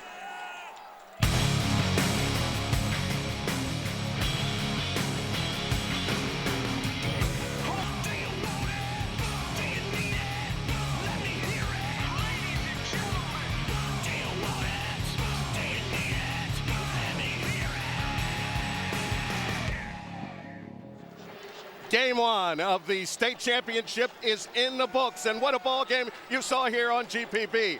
31-24 in overtime. The Buford Wolves now make history in the Georgia High School Association. Still to come, the trophy presentation to Jeff Simpson and his crew, and a whole lot more in the Buford gang. But first, we're going to preview the game coming up right on GPB a little bit later on. It's a Quad A title game between Stars Mill and Chattahoochee. We have a game preview. I still think, what if we'd have done that? What if we'd have done this? And we're 14-0, but I'm going to tell you something now, and you look at me. Go down there to win, or it's going to haunt you. Go down there to haunt you. Because if you don't win, what everybody's going to say is, you had a great year. Great year. Golly, you played a great year. 14-1. The Chattahoochee Cougars get to Week 15 with a last-second win, and what do they get for their win? Practice indoors in the cafeteria after sundown, so head coach Terry Crowder doesn't get anyone sick. It's one last time to run through everything you know, and one last time to go through everything you think you need to know for the last game of the year. 48 minutes for a title, and it's one last time for advice, give and get. All the guys that I've worked for in the past, Mike Fluke and Northwest Whitfield, me and Mitch talked a little bit. We went through the state championship game and try to remember some of the things that we did wrong maybe during that game. But, you know, mainly it's just support. They just tell me they're supporting us and hoping that we can win. And it's another round of film study against a tough Stars Mill squad, the first appearance past Week 14 ever. It's definitely been definitely positive for all of us. You know, starting last year, we had our ups and downs, and we kind of lost a lot of close games. But Coach decided to turn that around, starting in January, meeting with all the seniors, and we really tried to put forth the effort to get where we are right now. It's incredible. It's been a lot of fun. You know, a year ago we had some ups and downs, and you know, we just worked real hard this offseason, and this is what we expected. So we just came out and you know, played each week, and here we are. For Stars Mill, Week 14 was the squeaker over Tucker, and it's another undefeated team in the Panthers heading to the Georgia Dome. They've won both ways this year. 6 games scoring over 40 points, 6 games scoring under 28. Their defense, it's allowed 10 points or less 9 times in 14 games. A huge year for first-year head coach Chad Phillips and the Panthers. Well, we're excited about it. We've got a great group of kids. We've got 32 seniors, our largest class in school history. Probably our most talented class, position by position. Senior leaders at quarterback, senior leader at fullback. And it's been a great run. The boys have worked extremely hard. Last November when we were put out of the playoffs, they came in on the weight room and said the road to the state championship begins today. And they've worked since last November, through January, through our winter conditioning, our summer weight program, 4 days a week, and been practicing since the end of July. So they certainly deserve it. And of course, that will be the nightcap here tonight in the Georgia Dome under the big top part of championship weekend, the Quad A state title game between Stars Mill and Chattahoochee. It will be Charles Ward and Jeff Van Note on the call. But what a ball game here earlier to set the table here for championship weekend here on the great GPB. 31-24, Buford, a winner, of course, over the Calhoun Wolves. Let's go upstairs right now. The Calhoun Yellow Jackets. Let's go upstairs right now to PA announcer Phil Davis. 2010 state football championships are the Yellow Jackets from Calhoun High School.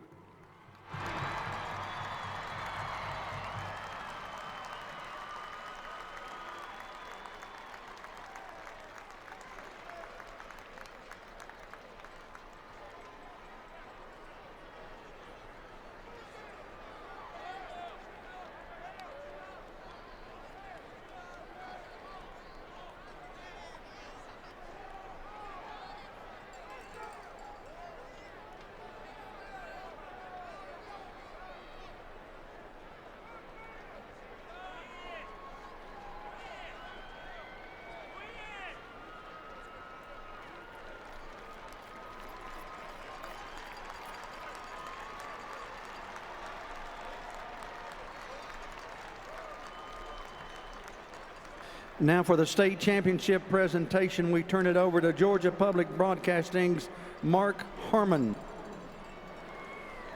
Well, I tell you, that is one whale of a way to kick off championship weekend here in the Georgia Dome with an exciting overtime game. What a way to win this football game. I know. Now they jumped the table on us just a little bit. We've got the executive director of the GHSA, Dr. Ralph Swearingen here. Coach, congratulations. Fine win.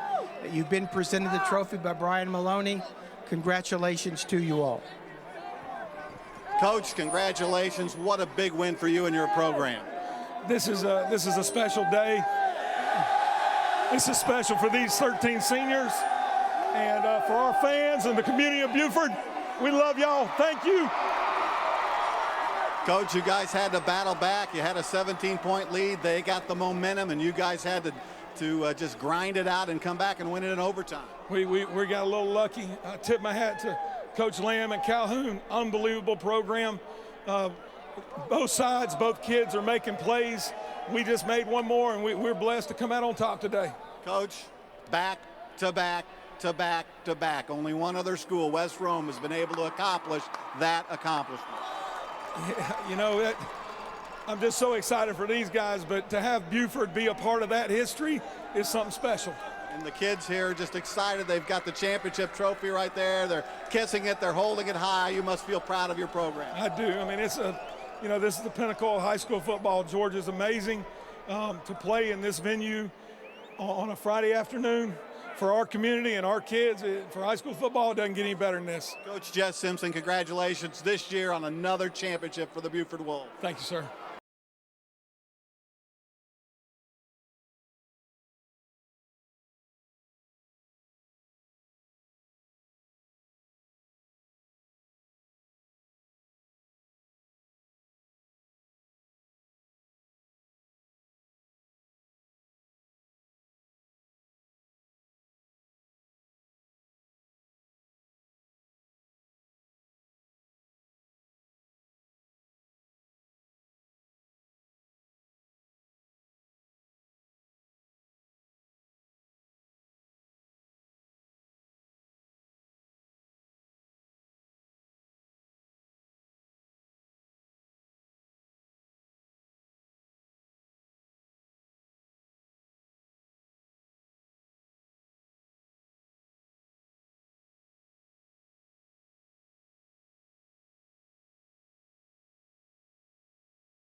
joints.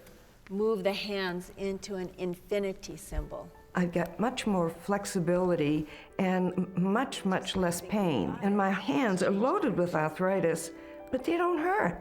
And then just The joints. move the hands into an infinity symbol.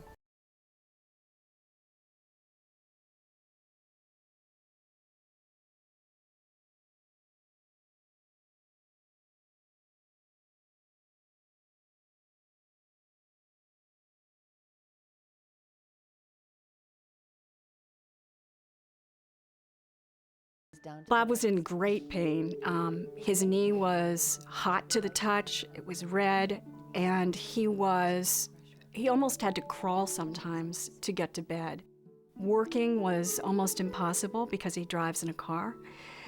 And he'd reached a point. The more pain you create, and it's a cycle that just continues. All of us, at one time or another, and some people more than others, feel run by our minds. The mind's constant chatter seems like it seldom slows down. And for many people, it's actually hard to be in the present moment, to be aware of what's happening. Deep breathing itself is known to bring about decreased blood pressure. And with better breathing, sometimes